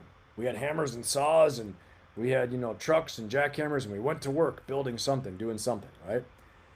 The strategic purchase, another example. What you called a strategic purchase, that was really just anxiety with a budget line, okay? Sometimes our emotions are our own worst enemies. Why I teach in my membership, in my inner circle, to my clients, we have to manage and master our emotions. We have to have strategic patience, but also strategic vision. Know clearly what our objectives are. Have clarity on our mission, okay? Mission and purpose is one of the most important of the 6 forces that I teach. The 6 forces of ferocious optimism, okay? The one question of all this, why you did that, cuts through everything. Am I moving towards something or just away from the fear of standing still or the fear of the noise? What was the noise that was going to catch up to the Trump administration? What was the noise, right? Lots of noise, lots of things going on, okay? Wasn't there a better use of resources or attention or leadership capacity or energy? Right? I know hindsight's 2020 and I'm an armchair quarterback. I am right now. But I'm going to tell you, when we look through it the strategic decision-making lens, this doesn't make sense. Okay? That's what I'm going to say. Again, Iran, not good guys. The regime, the Iranian regime, IRGC, bad guys, got what they got. That's the way it goes. Okay? But I'm saying we could have done that and just left. Been like, yeah, you don't want to play with us? Watch this. Blammo. Now we're out of there. See you, taking our toys and going home. Don't close the straits. You close the straits, we're coming home. We're going to smack you. Could have been a done deal. They would have been back there probably high-fiving like the Maduro raid, okay? But instead, it's a big push. And again, stick around to Act 3. We're going to get into the real reason we're there. Why? And again, I'm not saying I know everything, but I'm saying there are some reasons behind this stick-to-itiveness, why we're still there. Why didn't we do what I just said? What is it? Is President Trump crazy? Or is he crazy like a fox? Does he know something? Or does he have an objective, his own personal objective, that isn't clear to us? We're going to talk about this. Stick around to Act 3, okay? We're going to get into it. So remember, these type of questions, the things we discuss here is exactly what I cover in my Inner Circle membership as well, okay? That type of pressure-tested decision-making, clear-eyed mission focus, knowing what your objectives are, high productivity, how to cut through all the BS to make sure that you're hitting on time, on target, the things that matter most. That's what we do in the Inner Circle. If that's for you, if that sounds like it resonates with you, the link for that is in my description of this live stream, okay? So check that out. All right, let's go ahead. Let's get into the economic shockwave, one of the most important things, all right? Let's talk amateurs versus operators here. This is the line that separates the amateurs from the professionals, okay? Amateurs judge a decision by its first order effect, okay? Did we hit the target? Yes, we did. Okay, good decision, right? Good decision. The professional judges it by the second and third order effect. Did we hit the target? Yeah, okay, now what? The consequence of the consequence, okay? And I want to show you something because here's where we are. Here's where we sit right now. Here's where we're sitting. Check this out. This is where it starts to get really real. Starts getting real right here. Because here's where we sit, everyone. U.S. Homeland Security News. All right? And this was 5:34 a.m. July 1st. Update. President Trump considering to return to all-out war with Iran. As Tehran walks away from further negotiations. Wall Street Journal News. This is today. Guys, this is today. Okay? And again, someone told me the other day in one of my videos, it said, oh, this was from June 10th. And, so it's on X here. This is posted. I think this is brand new today. You guys can fact check me. But today, they are walking away from further negotiations. Wall Street Journal News says this. And so he's saying we might go to all-out war. And just to even back it up more, check this out. Again, second and third order effects. It didn't end up the way you thought it was going to end up. The first order effect, we're going to hit them. We're going to hit them hard and keep hitting them, right? First order effect. Yay, sunk the Navy. Looks like we degraded the missiles. I don't know about the nukes. Yeah, good job. The nukes, we hit them again, but we can't get the uranium. It's in there. IRGC didn't collapse. Okay, that objective 3, you said Hezbollah, you said Hamas, you said Houthis, all the proxies. Yeah, they're all still there. The only reason Hamas is down because of Israel. Okay, so one thing done right now, the ballistic missiles that we think of, but they're still launching missiles and drones. So did we do it or did we not do it? Do we have to do it more? President Trump considering going back to all-out war. Listen, here we go. Outcome for the whole region. The Wall Street Journal reports the Trump administration is still considering the possibility of military action if talks fail. The Journal reports the conversations have centered on whether the U.S. should abandon negotiations and resume full-scale attacks on Iran, the officials said, a move some of them describe as finishing the job. While not making a final decision, Trump has told aides he believes another round of full-scale attacks could derail diplomacy and hurt Washington's chances of ultimately dismantling Iran's nuclear program. Now, sources do tell Fox News the president prefers a diplomatic track here, but of course is... This is interesting. Trump has told aides he believes another round of full-scale attacks could derail diplomacy and hurt Washington's chances of ultimately dismantling Iran's nuclear program. Interesting. I'm not sure why that is. Like, we haven't dismantled it now. Ultimately dismantling it more, I don't know if that's the real reason, or he's just saying that for a soundbite, for, a publicity stunt inside the Wall Street Journal, as a quote. Because really probably another round of talks will hurt oil prices, which will hurt the economy, which will hurt people's pocketbooks, which will hurt people in their 401ks, which will hurt the markets, which will hurt us in affordability at the pump, And guess what? Republicans will get voted out in November. Trump's legacy will be diminishing. And I know there have been a lot of talks that if they lose the House, that Trump will be facing impeachment. Okay, so I don't think that's the real reason. Guys, you tell me in the chat, do you think the reason that Trump thinks another round of full-scale attacks is because it won't let us deal with their nuclear program? Or do you think it's more for all the reasons I said, politically, the economy being damaged, his legacy being damaged, all these things? Because the price at the pump, oil prices are going to surge, right? We're going to have problems economically. The markets are going to turn against us, okay? And people are going to, and his approval ratings are going to drop down, all right? Again, give me a 1 if you think it's for political reasons. Give me a 0 if you think it's for the nuclear reasons. Okay, 1 for political reasons, why he doesn't think full-scale attack should happen more. 1 for political reasons, 0 for exactly what he's saying, that'll for the nuclear program. I mean, it doesn't make sense to me, you know? So I want to see what you guys think. Let me know. And let's keep on rolling here. And hurt Washington's chances of ultimately dismantling Iran's nuclear program. Now, sources do tell Fox News the president prefers a diplomatic track here, but of course is keeping all options on the table to deal with the Islamic Republic. Guys? All right, noted. Trey Young's live for us in Tel Aviv. Trey, thank you. All right, I see here, Freedom Cherry says 1, Ruby says 1, Frosty says 1. DeGriff, what's going on, DeGriff? Good to have you. Matt Burns says 1. Mark says 1. 1 now. Yeah, John 1. Okay, we got a lot of inputs there. Appreciate you guys. Let's keep on rolling here.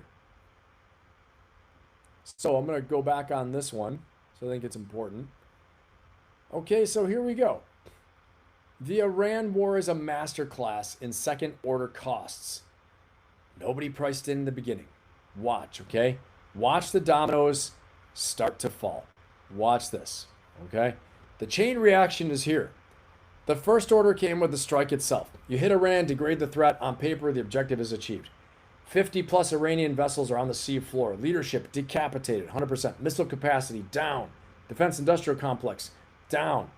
If you stop your analysis here, like most of the coverage did, right, you completely miss the actual story. Here comes the second order. Iran weaponizes the strait.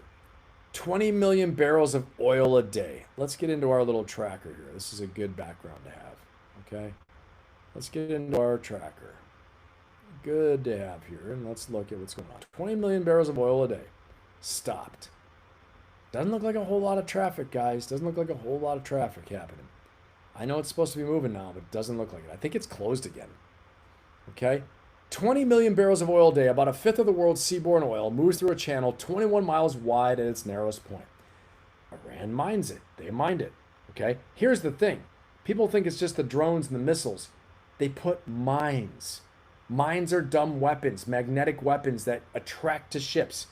They can put certain measurements on the mines that will measure the cavitation. Cavitation is like the bubbling effect that propellers produce to know whether it's an oil tanker, to know whether it's a speedboat, to know whether it's a Navy ship, what it is. My understanding is they have different levers they can put on this thing, different sensitivities. So the mine will start to be attracted and drift towards the cavitation of certain propellers of certain vessels, okay? So they mined it, and then they imposed tolls, okay? Iran let a few of them through. The U.S. answers with a naval blockade of Iranian ports. All right. Now you have dueling blockades and a near total shutdown of the most important oil checkpoint on Earth. All right. Let's look in here. That's what it looks like. Let's check out what actually things say. Okay. It says it's restricted. Wow. Oil's really flowing. Here we go, guys. Look down here. Transits. 5 ships. Okay. It says 5 ships have transited. Vessels waiting. We're back to freaking square one. Like I said, nothing has changed. 300 vessels waiting. The economic impact that's about to come down is going to be rough. Okay, it's going to be rough. Economists have been saying it for a while. We're playing this shell game. We're trying to pump up oil here, get oil there. All these things. Okay? A lot of economists are saying a major shock is going to come. It's not going to come now. It's not going to come next month. Not going to come in August, but around September and October, November. They say December it'll be the worst.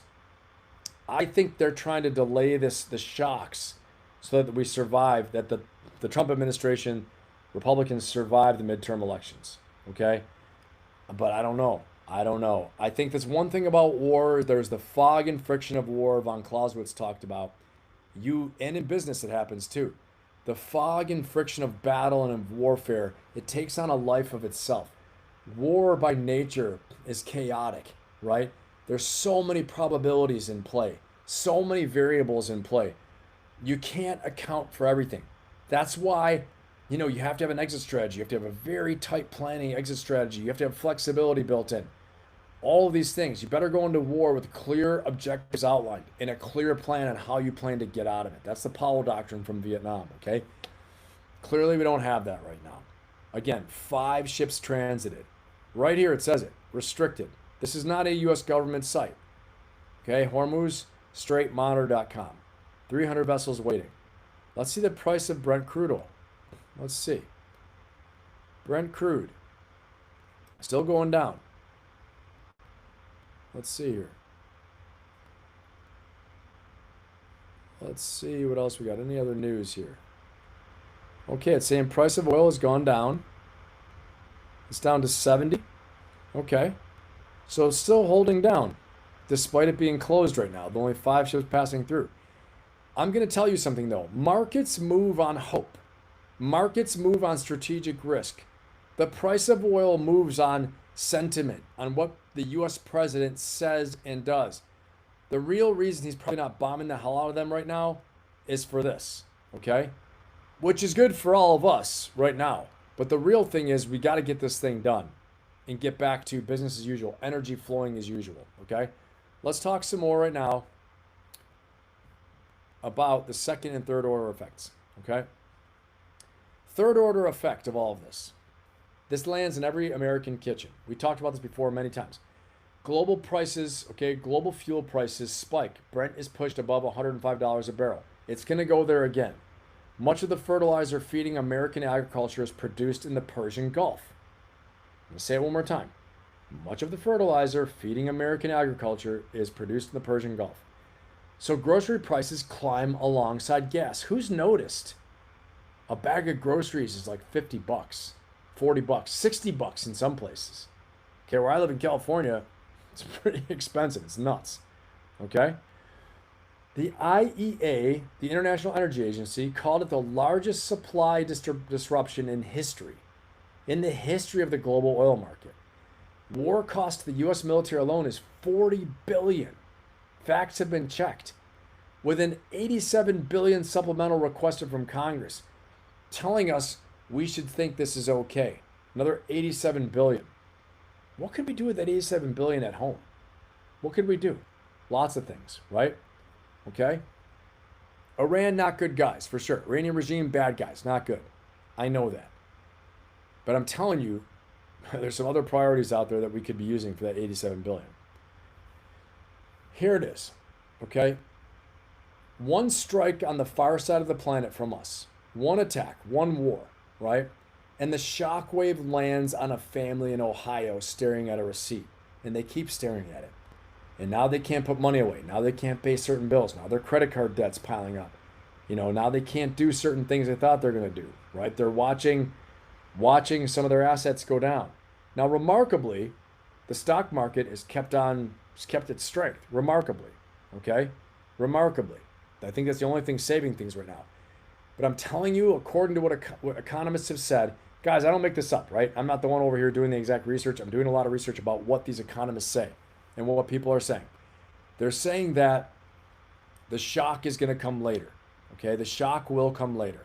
Not right now, but in about 4 to 6 months, it's going to hit us because the cost of energy, the supply chain shocks, all those things will hit home, all right? So let's talk about the environmental forces. The system's truth that most leaders never learn. In the 6 forces of ferocious optimism that I teach, right? This is the environment force. You never act on a system. You act within a system, within the system itself. every decision sends a wave through a web of incentives you don't control. Okay? Every time you shock the system and shake it up, it's like shaking a stick, a long stick. You're moving it like this, right? But the end of the stick is flying around up and down. Whoever's on the far end of the stick is getting whipped around, getting whipsawed. That's everybody else, everybody in the United States, around the world. While the little bit of the stick is getting shaken up in Iran, everyone else is getting whipped around everywhere. Okay? The strike treated Iran like a target, and Iran responded. They responded like a node in a global system. They knew they were the node in a global system. That's how they responded. And that's why it won the exchange so far, right? That's why they kind of have a stronger position so far. But stick around with me to Act 3. We're going to talk about why did the U.S. do this? Why did the Trump administration do this? What's the real reason? Again, I get to it. What is the real reason? We're going to get to it. We're setting the stage. Iran's asymmetric masterstroke in all this, okay? Even if you hate the regime, they closed the Strait of Hormuz. They knew they couldn't win a straight fight, okay? So they didn't even try.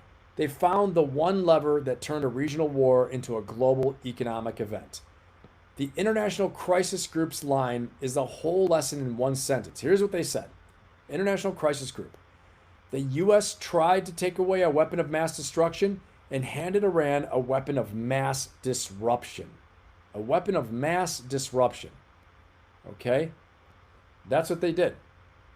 This is exactly, in the business terms, this is exactly how a lean startup beats an incumbent. Or one perfectly placed hire transforms an organization, okay? It's disruptive, something that's disruptive. You don't need to be the biggest force in the system. You have to understand this, okay?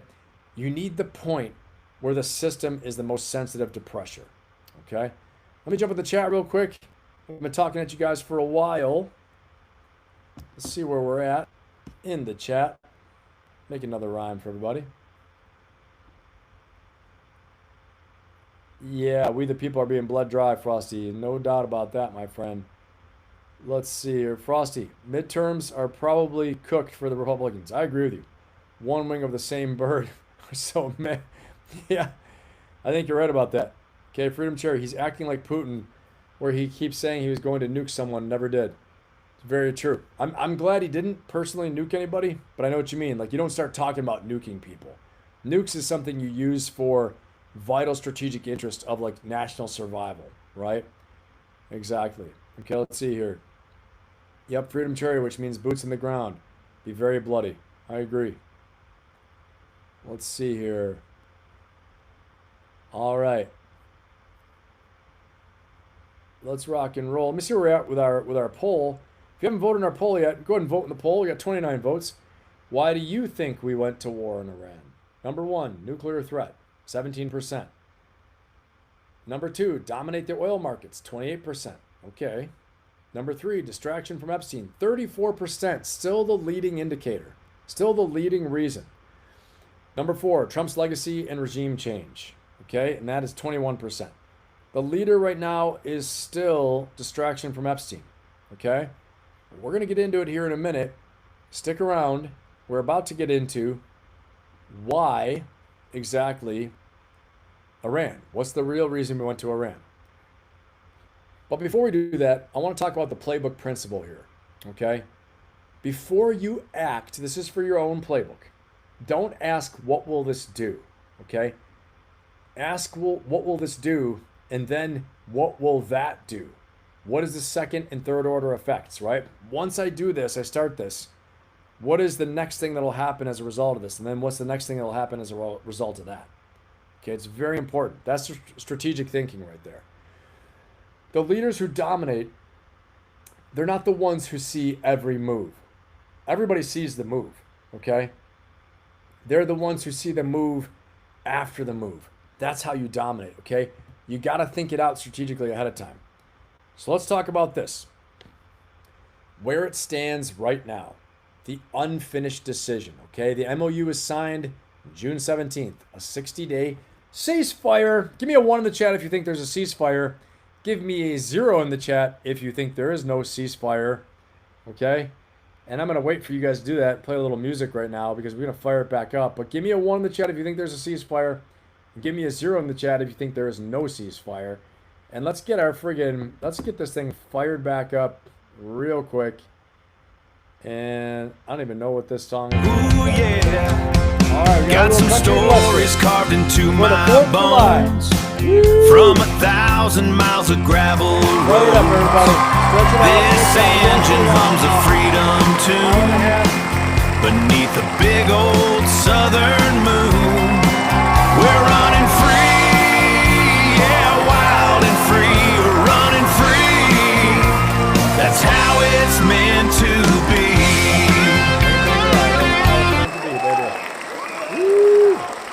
Got a lot of zeros in the chat right now. A lot of zeros. That is exactly how it's meant to be. Wild and free. America. America. Happy 250th coming up real soon. Ferocious Friday is going to be crazy. Be here for Ferocious Friday. We're going to fire it up. It's going to be freedom time. 4th of July time. A lot of zeros. People aren't buying it, right? Okay. Let's keep on rolling. I see it here. Miss Hughes got the zeros in here. Frosty's got a 0. Freedom's got a 0. Mark's got a 0. Lady Ann's got a 0. Ruby's got a 0. Ram said, yep. Yep. Jonathan's got a 0. Nigerian Prince. Sorry, not Princess. Nigerian Prince. I don't want to make that your call sign. Nigerian Prince. No 0. But he's got a lot of other stuff to say. Lisa says 0. Israel. Yep. Ruby. Lady Ann. John. Yeah, we got us some cowboys. We got us some cowboy time. They can't make it happen. The electricity doesn't exist, propaganda says. All right. We're going to see. Let's get into it. Okay. Final lesson for this act.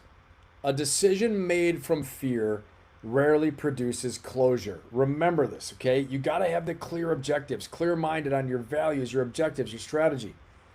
Okay? A decision made from fear produces a longer, messier problem than the one you started with. Remember that, okay?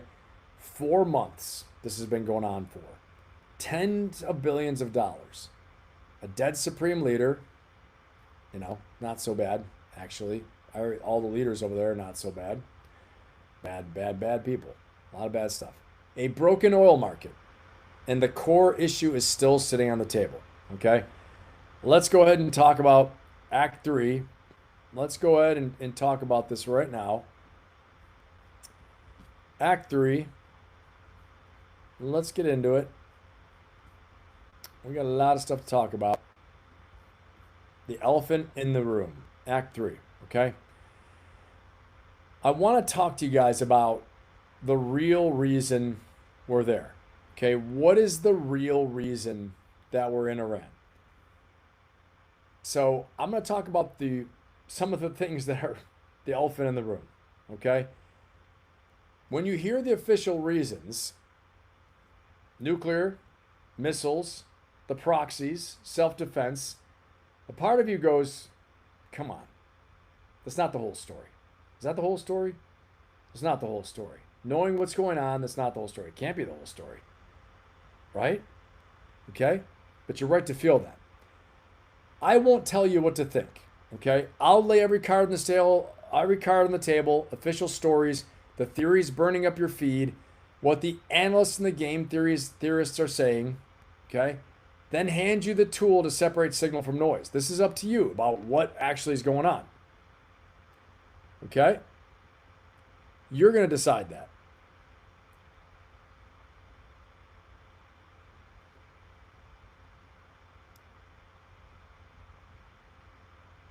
All right? You're going to decide that.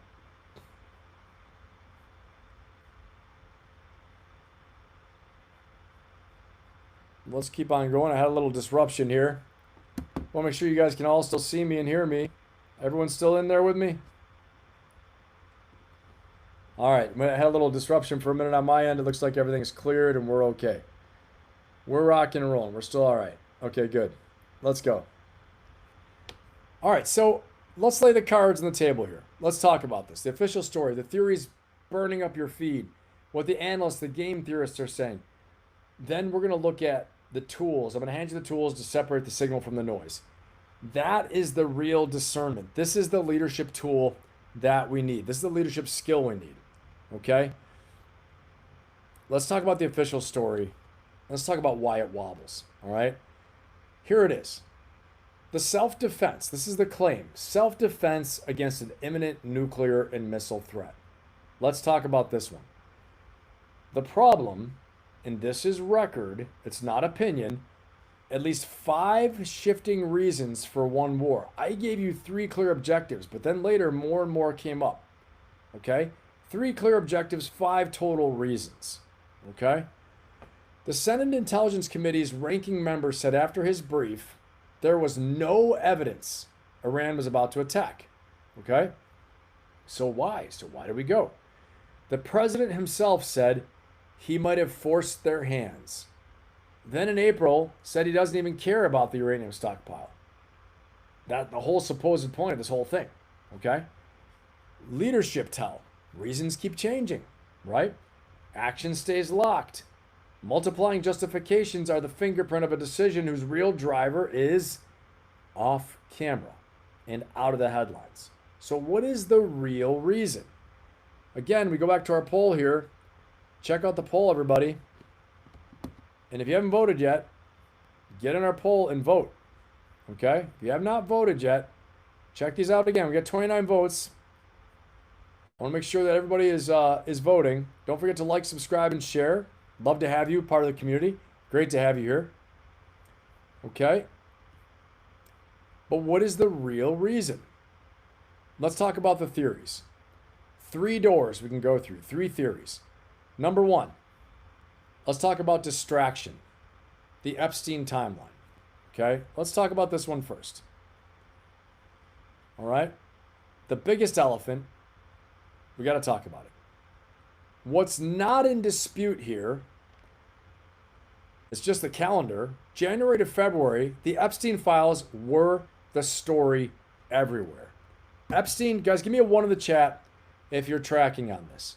If you agree, the Epstein files between January to February were the biggest, massivest story ever. Okay, maybe not ever, but the biggest story at the time were the Epstein files.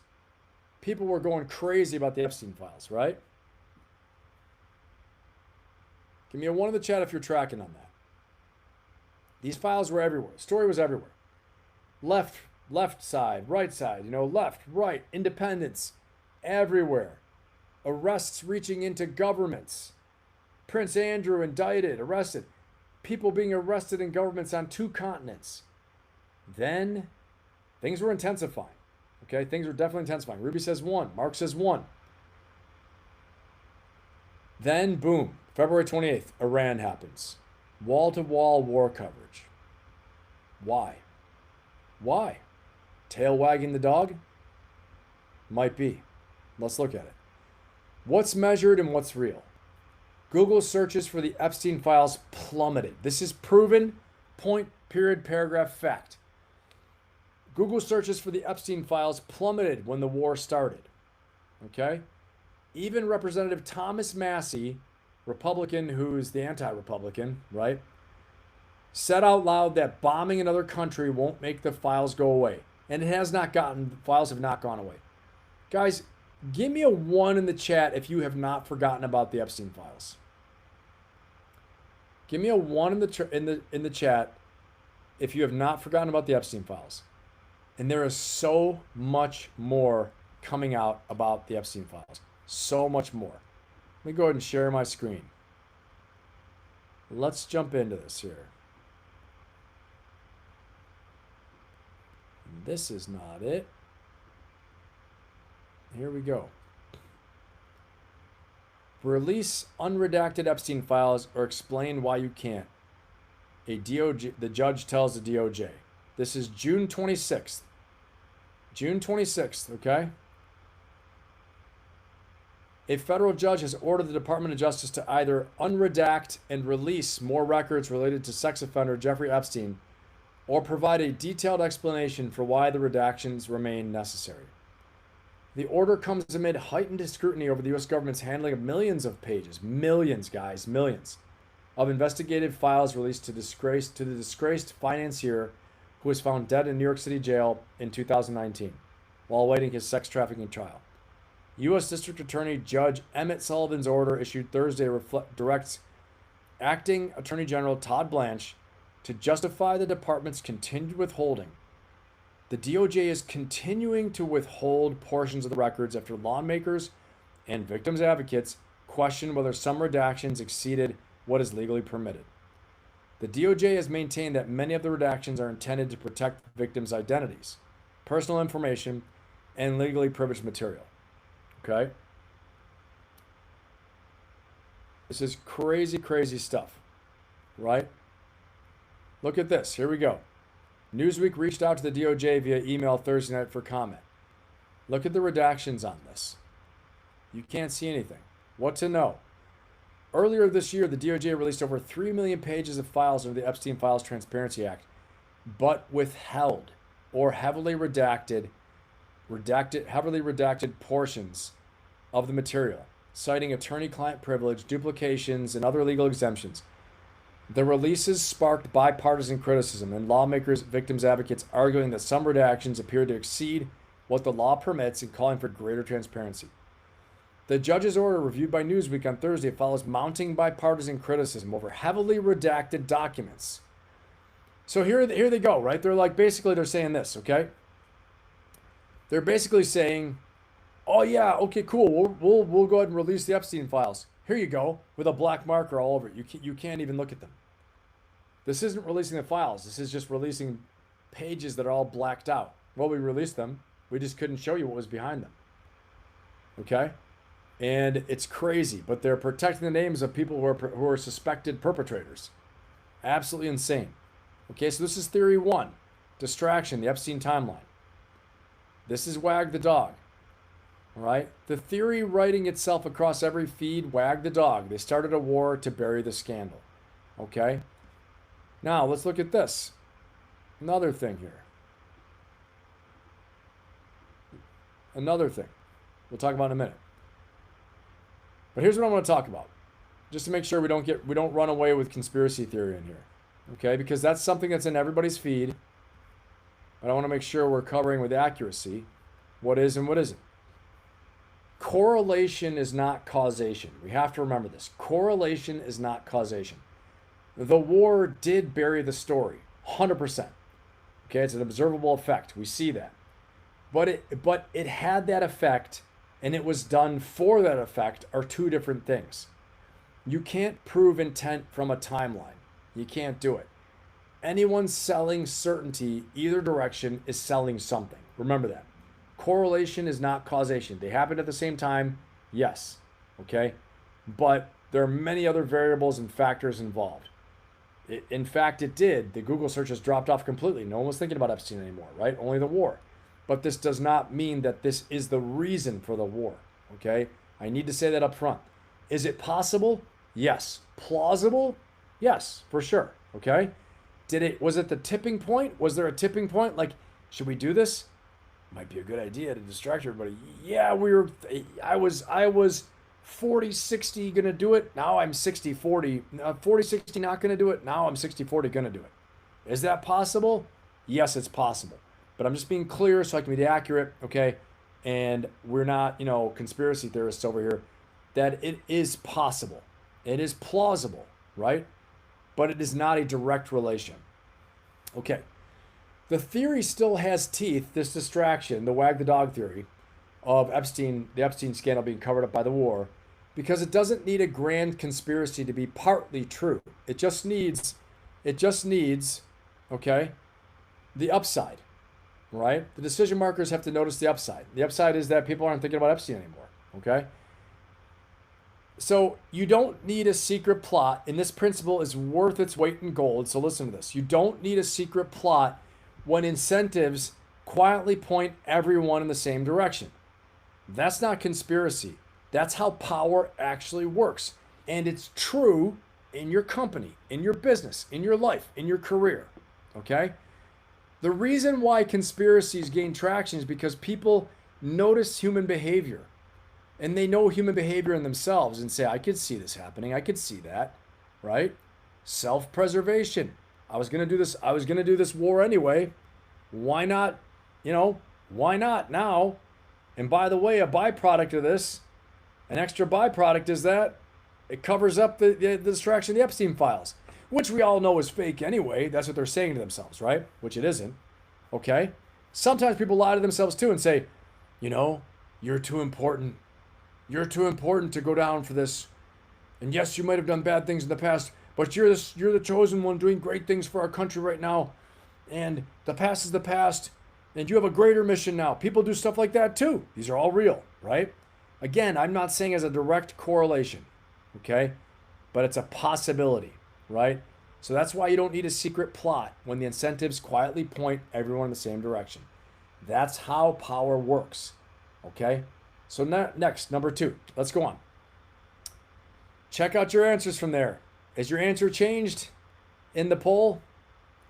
Let's go on to theory number 2. Oil and the petrostate pattern. Let's talk about this.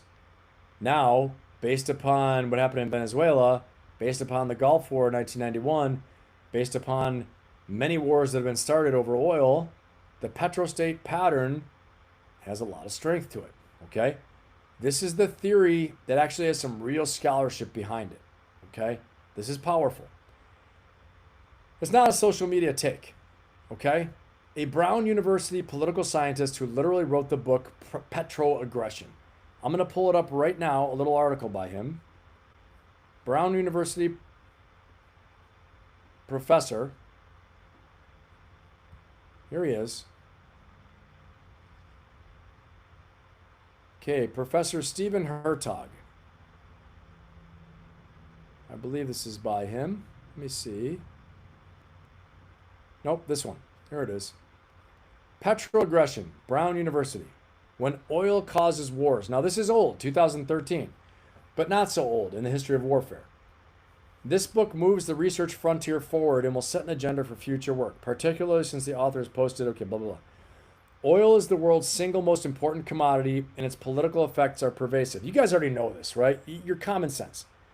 Jeff Colgan extends the idea of the resource curse into the realm of international relations, exploring how countries form their foreign policy preferences and intentions. Why are some, but not all, oil exporting petrostates aggressive? Good question. To answer this question, a theory of aggressive foreign policy preferences is developed and then tested, okay? Petroaggression shows that oil creates incentives that increase a petrostate's aggression, but also incentives for the opposite, all right? The net effect depends critically on its domestic politics, especially the preferences of its leaders. Now, the case studies he uses: Iraq, Iran, Libya, Saudi Arabia, Venezuela. So, let's check out this next little article. LSE, Politics, Research, and Student Life. This is the London School of Economics and Political Science. The deep ways in which oil has shaped the Iran war. This is April 2nd, 2026. Professor Stephen Hertog argues that the Iran-US war is fundamentally shaped by oil, not just strategically, but causally, okay? So he's saying not just strategically, but actually directly. Remember I said correlation does not mean causation? In this case, he's saying yes, it does, okay? Oil rents lower the political and economic costs of aggression on both sides, okay? The Iran war is in many ways about oil. Iran's key military lever is the closure of the Strait of Hormuz, which has shut down close to 15% of the world's oil supply. Some people say 20%. Iran's continued ability to attack the oil and gas installations of the U.S. allies on the other side of the Gulf give it a powerful escalatory threat. Less directly, a critical motivation for the U.S. attack on Iran is to prevent a hostile regime from converting oil revenue into an anti-U.S. and anti-Israeli strategy, be it by investing in military industries or financing proxy forces across the MENA region, okay? A similar motivation to prevent hostile regimes from leveraging oil money for anti-hegemonic policies drove the recent U.S. intervention in Venezuela, okay? So the hegemonic policies mean domination of a region, okay? The hegemon is the dominant force. If you're the hegemon, the U.S. is the hegemon in the Western Hemisphere. The U.S. is really the hegemonic force throughout the world. China is rivaling the U.S. for the East Asia hegemon. I say that people that are really, China hacks would tell me that's not true. They're trying to, but U.S., they can't beat the U.S. They can't compete, okay? But they're trying. Okay, so the recent U.S. intervention in Venezuela, during which President Maduro was abducted, and 2 decades ago, the U.S. invasion of Saddam Hussein's Iraq. So what this is about is saying that political leaders who control oil enjoy more political autonomy, as they do not need to tax local society, can use the patronage of not taxing the people to divide opposition and finance the security apparatus to repress it. That's what Iran has done. Iran has done this, okay, inside its own country. And so let's talk about this a little bit more. The pattern since 2025, U.S. military action hit 7 countries. Wow. When you think about that, that's nuts, right? 5 are significant oil producers. Only 20% of the world's oil countries, only 20% of the world's countries are significant producers. So 5 of 7 is a pattern, not noise.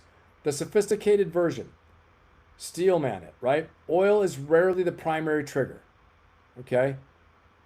Oil is rarely the primary trigger. But petrostates, via the resource curse, are more likely to become the kind of bad actor that ends up in America's crosshairs. Oil is the recurring factor that makes a target more attractive. When they have oil, if they're a bad actor and they don't have oil, the U.S. isn't as interested. Okay, why? The oil can superempower these bad actors or gain them favor, gain them allies. Like Venezuela, China and Russia will come into their side. Major oil reserves, the greatest oil reserves on earth. Okay? Someone that's aggressive, North Korea. No oil, no one cares. Okay, guys, give me a 1 in the chat if you're tracking with me right now on this, okay? Hey, what's going on, Buff? Good to have you, man. Welcome in, Buff. So this is it. You see that when a state has oil, big oil reserves, and they're aggressive, the U.S. takes interest. Russia takes interest. China takes interest. Because they have more ability to act aggressive or to gain favor with other strong allies. Russia's the same way. Russia is more aggressive when it has more oil revenue. Okay, that's why Ukraine's hitting their oil reserves right now. It's hitting their oil manufacturing facilities, their refineries. Okay? This is the irony that we need to sit with right now, though. The theory says we went in partly to control oil, right? The result? Iran closed the strait and drove oil to over $100 a barrel. Who does that benefit? Well, it actually seems like it benefits the U.S., right? But overall, it hurts the entire global system that runs on oil. It's all interconnected, okay? So we went in to control the oil through this theory, if we're following theory number 2, the petrostate, right? Petroaggression theory. But really, it worked against us. So looking back at what we talked about earlier, if oil control was a goal, the second order consequence didn't fail. It didn't just only fail.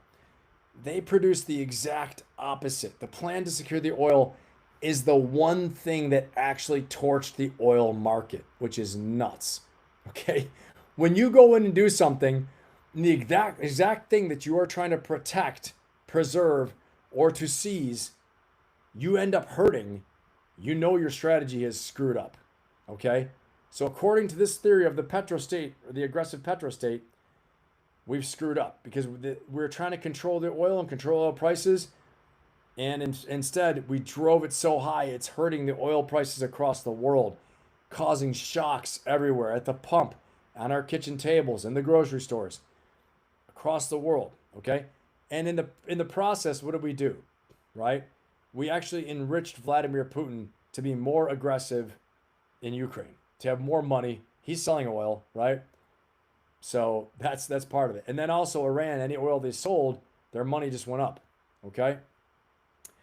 Now, let's talk about theory number 3, the psychological theory. Analyze the incentive, don't psychoanalyze, okay? We're going to analyze this incentive here, okay?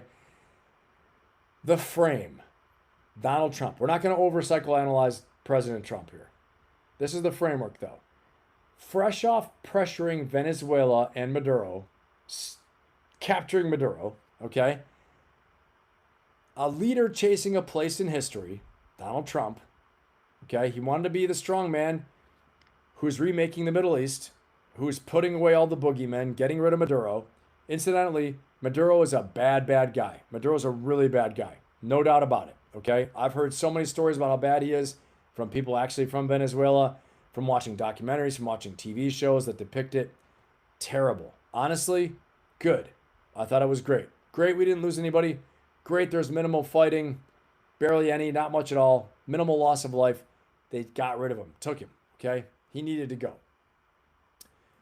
But now, chasing legacy, I'm just going to design this little theory for you myself.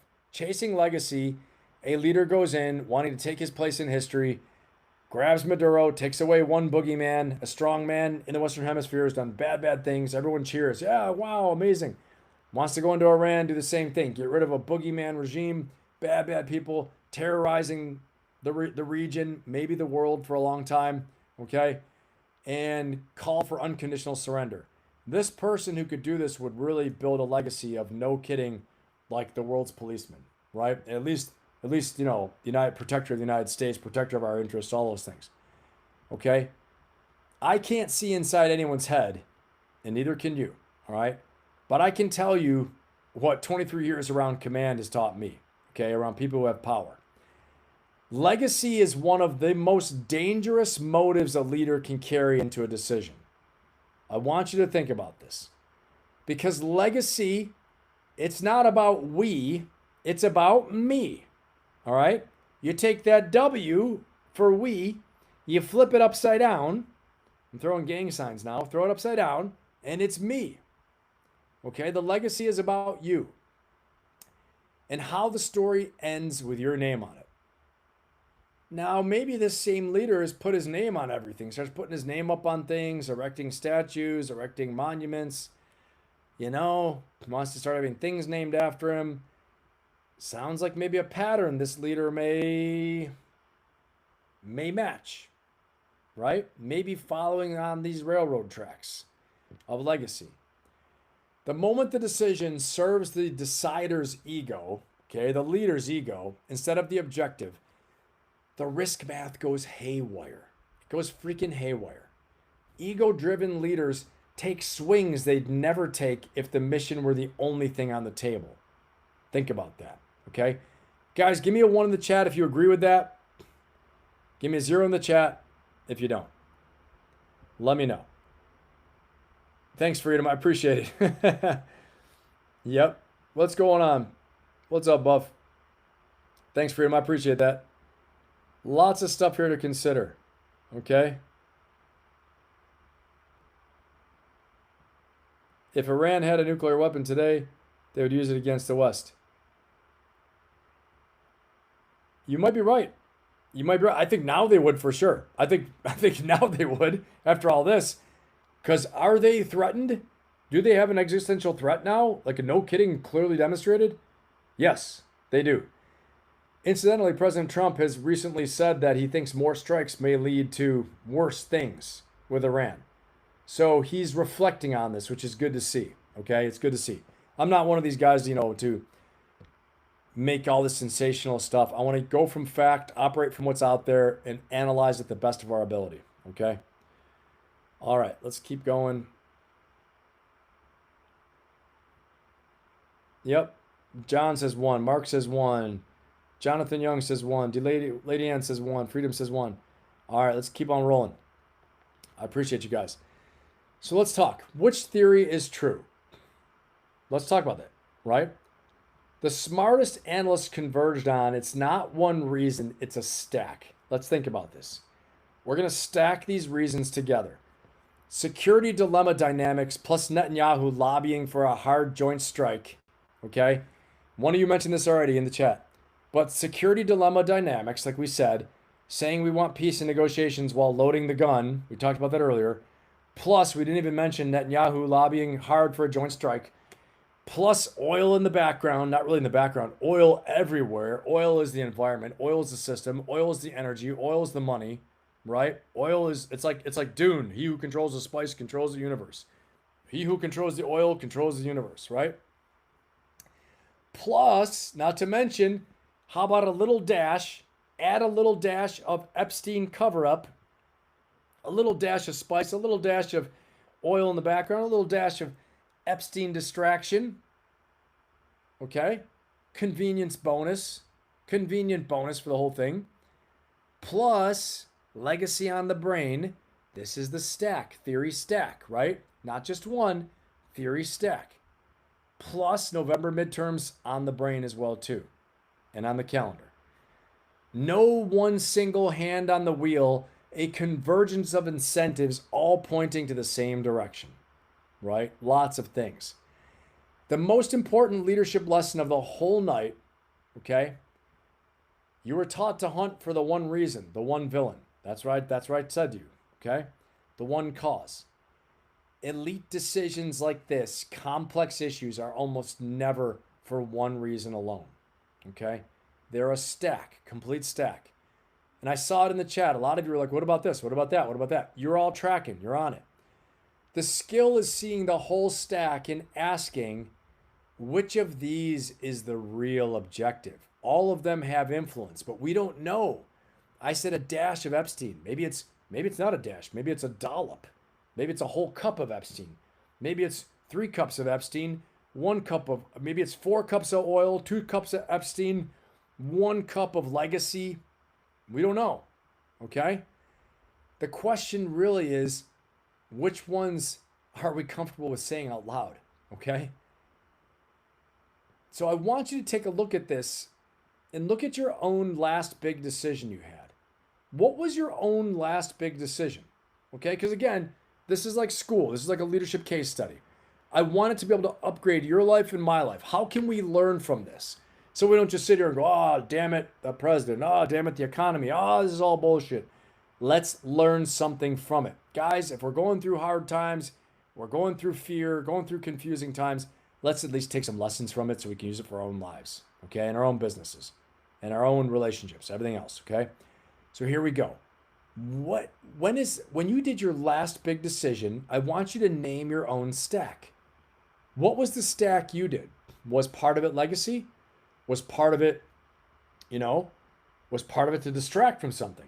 Or was it all just pure objective, make the money, cut the expenses, improve my quality of life, improve my inner peace, follow my vision, okay? Reach my true potential. What was it?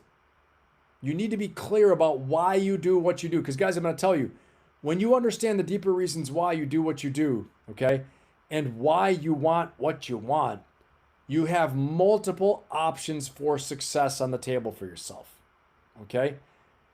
This is what I fear didn't happen in the Trump administration, in the war room, in the strategic decision making, okay?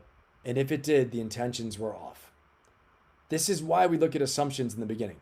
Boss, why do we want to think about doing this? Here are the national objectives. Here's the national vital interests. How would it serve them? Okay? What's the deeper reason why we want what we want here? What is the reason why? Okay? This story is still out for judgment. Okay? The verdict is still out. It's not over yet. We're going to see. We're going to see. Okay, stick around for the next act. The next act is going to be what game theory says is going to happen. We're going to cover that quickly. Okay, so stick around for that. But you need to find out the reason that you didn't say out loud or you didn't really face. Why are you doing what you're doing? So important to understand that for your personal development, for your personal growth, for your business leadership, for your leadership in your career. Understand the deeper reasons why you want what you want and understand the deeper reasons why you're making the decision you're making.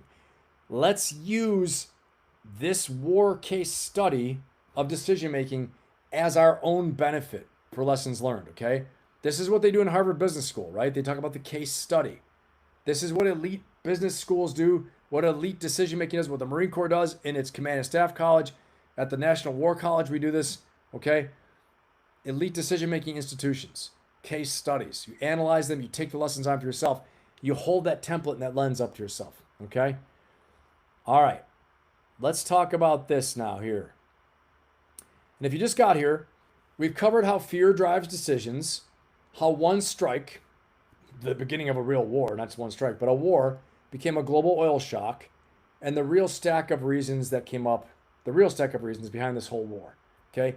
Coming up, we're going to talk about what game theory says happens over the next 6 months. and how every bit of this maps onto your own life. All right, get a sip of water. We're going to hit a little bit of music. I'm going to look at what's in the chat, and then we're going to keep on rocking. Okay, let's check this out right now. Let me see what we got in the chat right here. Any questions in the chat? Our poll is doing well. Let me see here. Freedom Cherry, critical thinking has to come into play. Sometimes that includes practical knowledge. Yeah, 100%. That I agree with that 100%. All the way. Randall, what's going on, man? However, this was Israel's war. Iran sponsors proxy to wage war against the U.S. Yep, that is true. That is a real threat. No doubt about it. It's just I don't think we've effectively dealt with them, but Mark, final USA 2, Bosnia Herzegovina 0. Amazing. USA in the World Cup, man. Firing it up.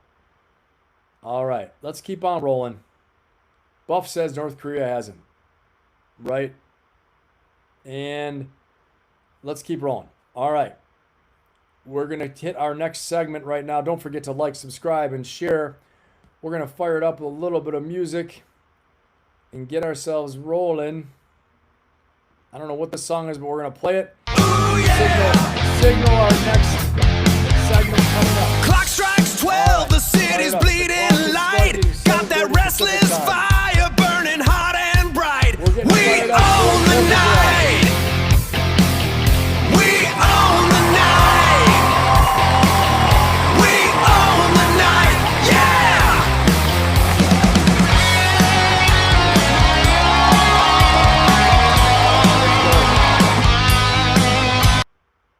All right, we're ready to rock and roll.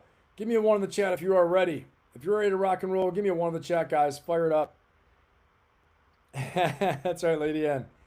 It is 4th of July weekend kicking off. I know most people have Thursday and Friday off for this 4th of July party time. All right, guys, let's get it going. Don't forget to be here for Ferocious Friday. We're going to have a great time. It is Friday night, and if you haven't subscribed yet, subscribe and share this with somebody you think will like it. Awesome Freedom is ready. Who else is ready? Let's see who's ready to rock and roll for the next segment, and we're going to go. All right. Lady Ann's ready. Mark's ready. Frosty's ready. Freedom's ready. Buff's ready. So maybe we shouldn't give Iran 300 billion. They will spend 290 of it buying nukes. Probably right, Buff. And Buff, you got a good point there. All right. Paul says 1. Propaganda. All right, let's rock and roll. Here we go. Let's talk about this now, okay? The game theory forecast. Here we go. The 3 doors. Okay, over the next 6 months, there are 3 doors. I'm going to walk you through each one of these and what it means for how you can handle a stuck situation, okay? We're going to pull that lesson out of here. But we're going to look at these 3 doors. Number 1. Door number 1. Hold on, I'm going to do a drum roll. All right, here we go. Door number 1. I got to do it again. That wasn't good enough. Here we go. Ready? Door number 1. That's perfect. Back to war. Give me a 1 in the chat if you like door number 1. Back to war. Give me a 0 if you don't. Not that you like it, but you think this is probably what's going to happen. Number 1, door number 1, back to war. The ceasefire collapses and it goes hot again. This is game theory, guys. This was run by the INSIC group, Recorded Future / the INSIC group, and also Bloomberg. Okay, Bloomberg game theory. Here we go. The ceasefire collapses and it goes hot again. Potentially a multi-state regional war. This is a live possibility, not a tail risk. This is growing possibility. Okay, I've said it before. The drivers are completely unresolved. The strait keeps opening and slamming shut. Bloomberg's March game theory read was blunt. The exit window, okay, is closed. Let me say this again. The easy exit window is closed. Who thinks this is nuts? Do you guys remember 2 months ago? Awesome, Ruby's ready. Do you guys remember before I said many times, guys, we are going closer and closer. We are marching on our way to a real war. This is a real war, but I mean a bigger war, a broader war. Okay? Yeah, as of 20 minutes ago, the negotiations are a stalemate. That's right, Buff. That's right. Okay. And Buff, if you came in late, I put this up before. And for one of our platinum members like you, Buff, I'm throwing this up here. I'm going to do this. I'm going to put this right up here right now. It's not this one, although it is a snazzy map. I can't even talk. Check this out, Buff. Update. President Trump considering to return all-out war with Iran as Tehran walks away from further negotiations. That's the Wall Street Journal news published this morning, 5:34 a.m. by U.S. Homeland Security News on X. Okay? So you are right. Lots of evidence of that. Okay? And I do want to go to my conflict tracker here, which I did not go to yet. Let's look at how plausible this is. The easy exit window is closing. Lots of things happening. Here we are. Iranian army just announced this 4 days ago. Our precise control over the Strait of Hormuz is not just a means to generate revenue, but to maintain our power in the region. Oh, what's this one in Iran? Following an armed attack last night in Saravan city, where a family's car was shot, which resulted in the death of a man of the family and the injury of a woman. The woman of the family has also succumbed. Okay, that's not strategic news. Very sad, whatever happened there. But that is not what we're talking about. Let's see what's happening in Kuwait. U.S. official told Reuters there have been no reports of injuries among Americans or serious damage to U.S. sites in the region so far. 4 days ago. This shows the strikes that have happened. Okay? These are the strikes, the strikes that Iran launched against the U.S. and the U.S. launched against Iran. Here we are in Israel. Israeli warplanes carried out an airstrike on the outskirts of Abdin village in the Yarmouk Basin area of western Dara countryside in southern Lebanon. Okay? So things are still going on there. That was just a couple days ago. And so this is very plausible. It's very plausible that the easy exit window is closed. Okay? The easy exit window is closed, as Bloomberg Game Theory has stated.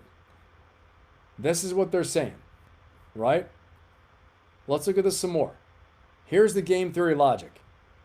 When two players are locked in and neither can back down, we talked about this before, playing a game of chicken, part of game theory, chicken. Okay?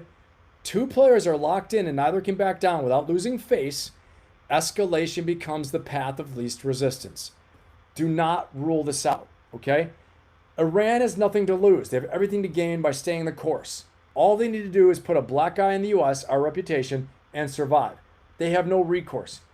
If they quit, okay, without getting major concessions out of this deal, if they quit too soon, it could ruin them at home and they could become destabilized and be overthrown, okay? For real, all right? Here's the leadership mirror everyone wants to hold up and look at. And this is personal. The conflict in your life that keeps reigniting because nobody will take the face-losing first step towards resolution. No one will take the first step, be the bigger person, and say, hey, let's talk about this. Hey, I'm willing to give this. I'm willing to do this. I'm willing to reconcile. I'm willing to try this, okay? This is the conflict in your life that keeps on reigniting, all right? Because maybe one side is pushing the other side in business, in your career, in your personal relationships. Maybe one side is pushing the other side into something that is unreasonable, okay? Or you don't realize how important that thing is to the other side. Or they don't realize how important it is to you. And communication shuts down, you go back to conflict, okay? Here we go. Door number 2. We're going into door number 2, everybody. Stand by for this. Stand by. Drum roll. Door number 2. It stalls into economic warfare. This is the base case most analysts land on, okay? Not peace, not war, but a frozen, ugly in-between. The ceasefire technically holds, but the real fight shifts from missiles to economic sanctions, blockade, the strait is a chokehold, cyber ops in the dark, all right? All that stuff. So this is the next case. This is another case. Recorded Future, the same group that did the game theory on the easy exit being closed, this is their most likely scenario. Almost verbatim. Ceasefire holds. Conflict shifts into sustained economic warfare. okay? What does that mean? It means it's not good for the overall global economy. It means possibly these people who are talking about a global recession might be right, okay? Remember, a stuck situation that never explodes and never resolves, okay? It just quietly drains you a little bit every single day, like a recession, okay? In the long term, this is often more dangerous than the follow-up or than the blow-up, okay? Hear me out. Sometimes you need to have necessary conflict. You need to have the hard conversation. You need to have the blow-up. Sometimes you need, I don't advocate that for personal relationships always, or as a leadership style, but you need to have necessary conflict, a hard conversation. You need to go into negotiations. You need to hash it out, okay? If you don't, this will suck your energy for yourself and for your team every day, okay? Because you start to learn to live with it. Give me a 1 in the chat if you know what I'm talking about and if this hits home. If this sounds like it hits home, give me a 1 in the chat. You know what I'm talking about here. You just start to learn to live with the badness, and it's not good, everybody. It drains you. You got to take decisive action. Freedom Cherry said it. We've had sanctions on Iran for decades. What has it done? Okay? Definitely has shaken things up, what we're doing. It definitely has, okay? But now we got to finish this thing somehow. All right. Door number 3. We are going to get into it. Here we go. The wild card. Regime collapse. Highest uncertainty, highest consequences door. Okay, the real cracks are reported desertions. These are highest among conscripts. Diplomats seeking asylum, an economy in free fall. IRGC reportedly denying supplies to regular army units. This is true. This is starting to be heard and seen, okay? The analyst's warning worth quoting on this. Revolutions always look unthinkable right up until they look inevitable. So there is still a chance of this. It's the smallest chance of it happening, but it could happen. But remember, collapse does not equal better. It could mean chaos, civil war, refugee flows, and a loose nuclear stockpile. I talked about all this. We don't know if an ISIS or, an Islamic State or an Al-Qaeda or some type of more hardline regime is the tribe that is strong enough to take over for the IRGC or to overthrow them. It ain't going to be the nice little happy people we say are so nice, right? So this is terrifying. The devil you know. The devil you know is very important, right? You got to think strategically for the U.S. interests, okay? The U.S. and Gulf states are more terrified about what comes next if the regime collapses than the current regime right now, all right? All right, here it is. Most likely what they're saying is this is going to stall into economic warfare. Real risk, though, that it reignites into full-out hot war again. The wild card chance is that it all comes apart and the regime falls, all right? Anyone who's giving you more certainty than that is really just guessing with confidence, okay? I just want to tell you, with intellectual honesty, what I really think is going to happen, all right? So let's talk about this right now. I want to say, if this hit you, if you got something out of tonight, you're going to absolutely love the work we do inside my Ferocious Optimist membership, inside my inner circle, okay? And especially if you're ready to work with me one-on-one directly, you can book a no-fee discovery session with me. The link is inside the description of this live stream. And I would love to see you in our inner circle or also inside the Ferocious Optimist coaching membership. The link for that is inside the chat. All the other links are inside the description here. We've gone for a while tonight, guys. Totally awesome time with you guys. I hope you got a lot out of it as I did. And as always, it's a super amazing time being here with you guys tonight. And as I always say, make yourselves better, make the world better. Have an amazing, amazing night. I will see you for Ferocious Friday. Get ready for the 4th of July, 250th birthday for America. Let's do this and go get yours. I'll see you all very soon. Let's go. Yeah! Feel that kinetic hit. Let the energy ignite.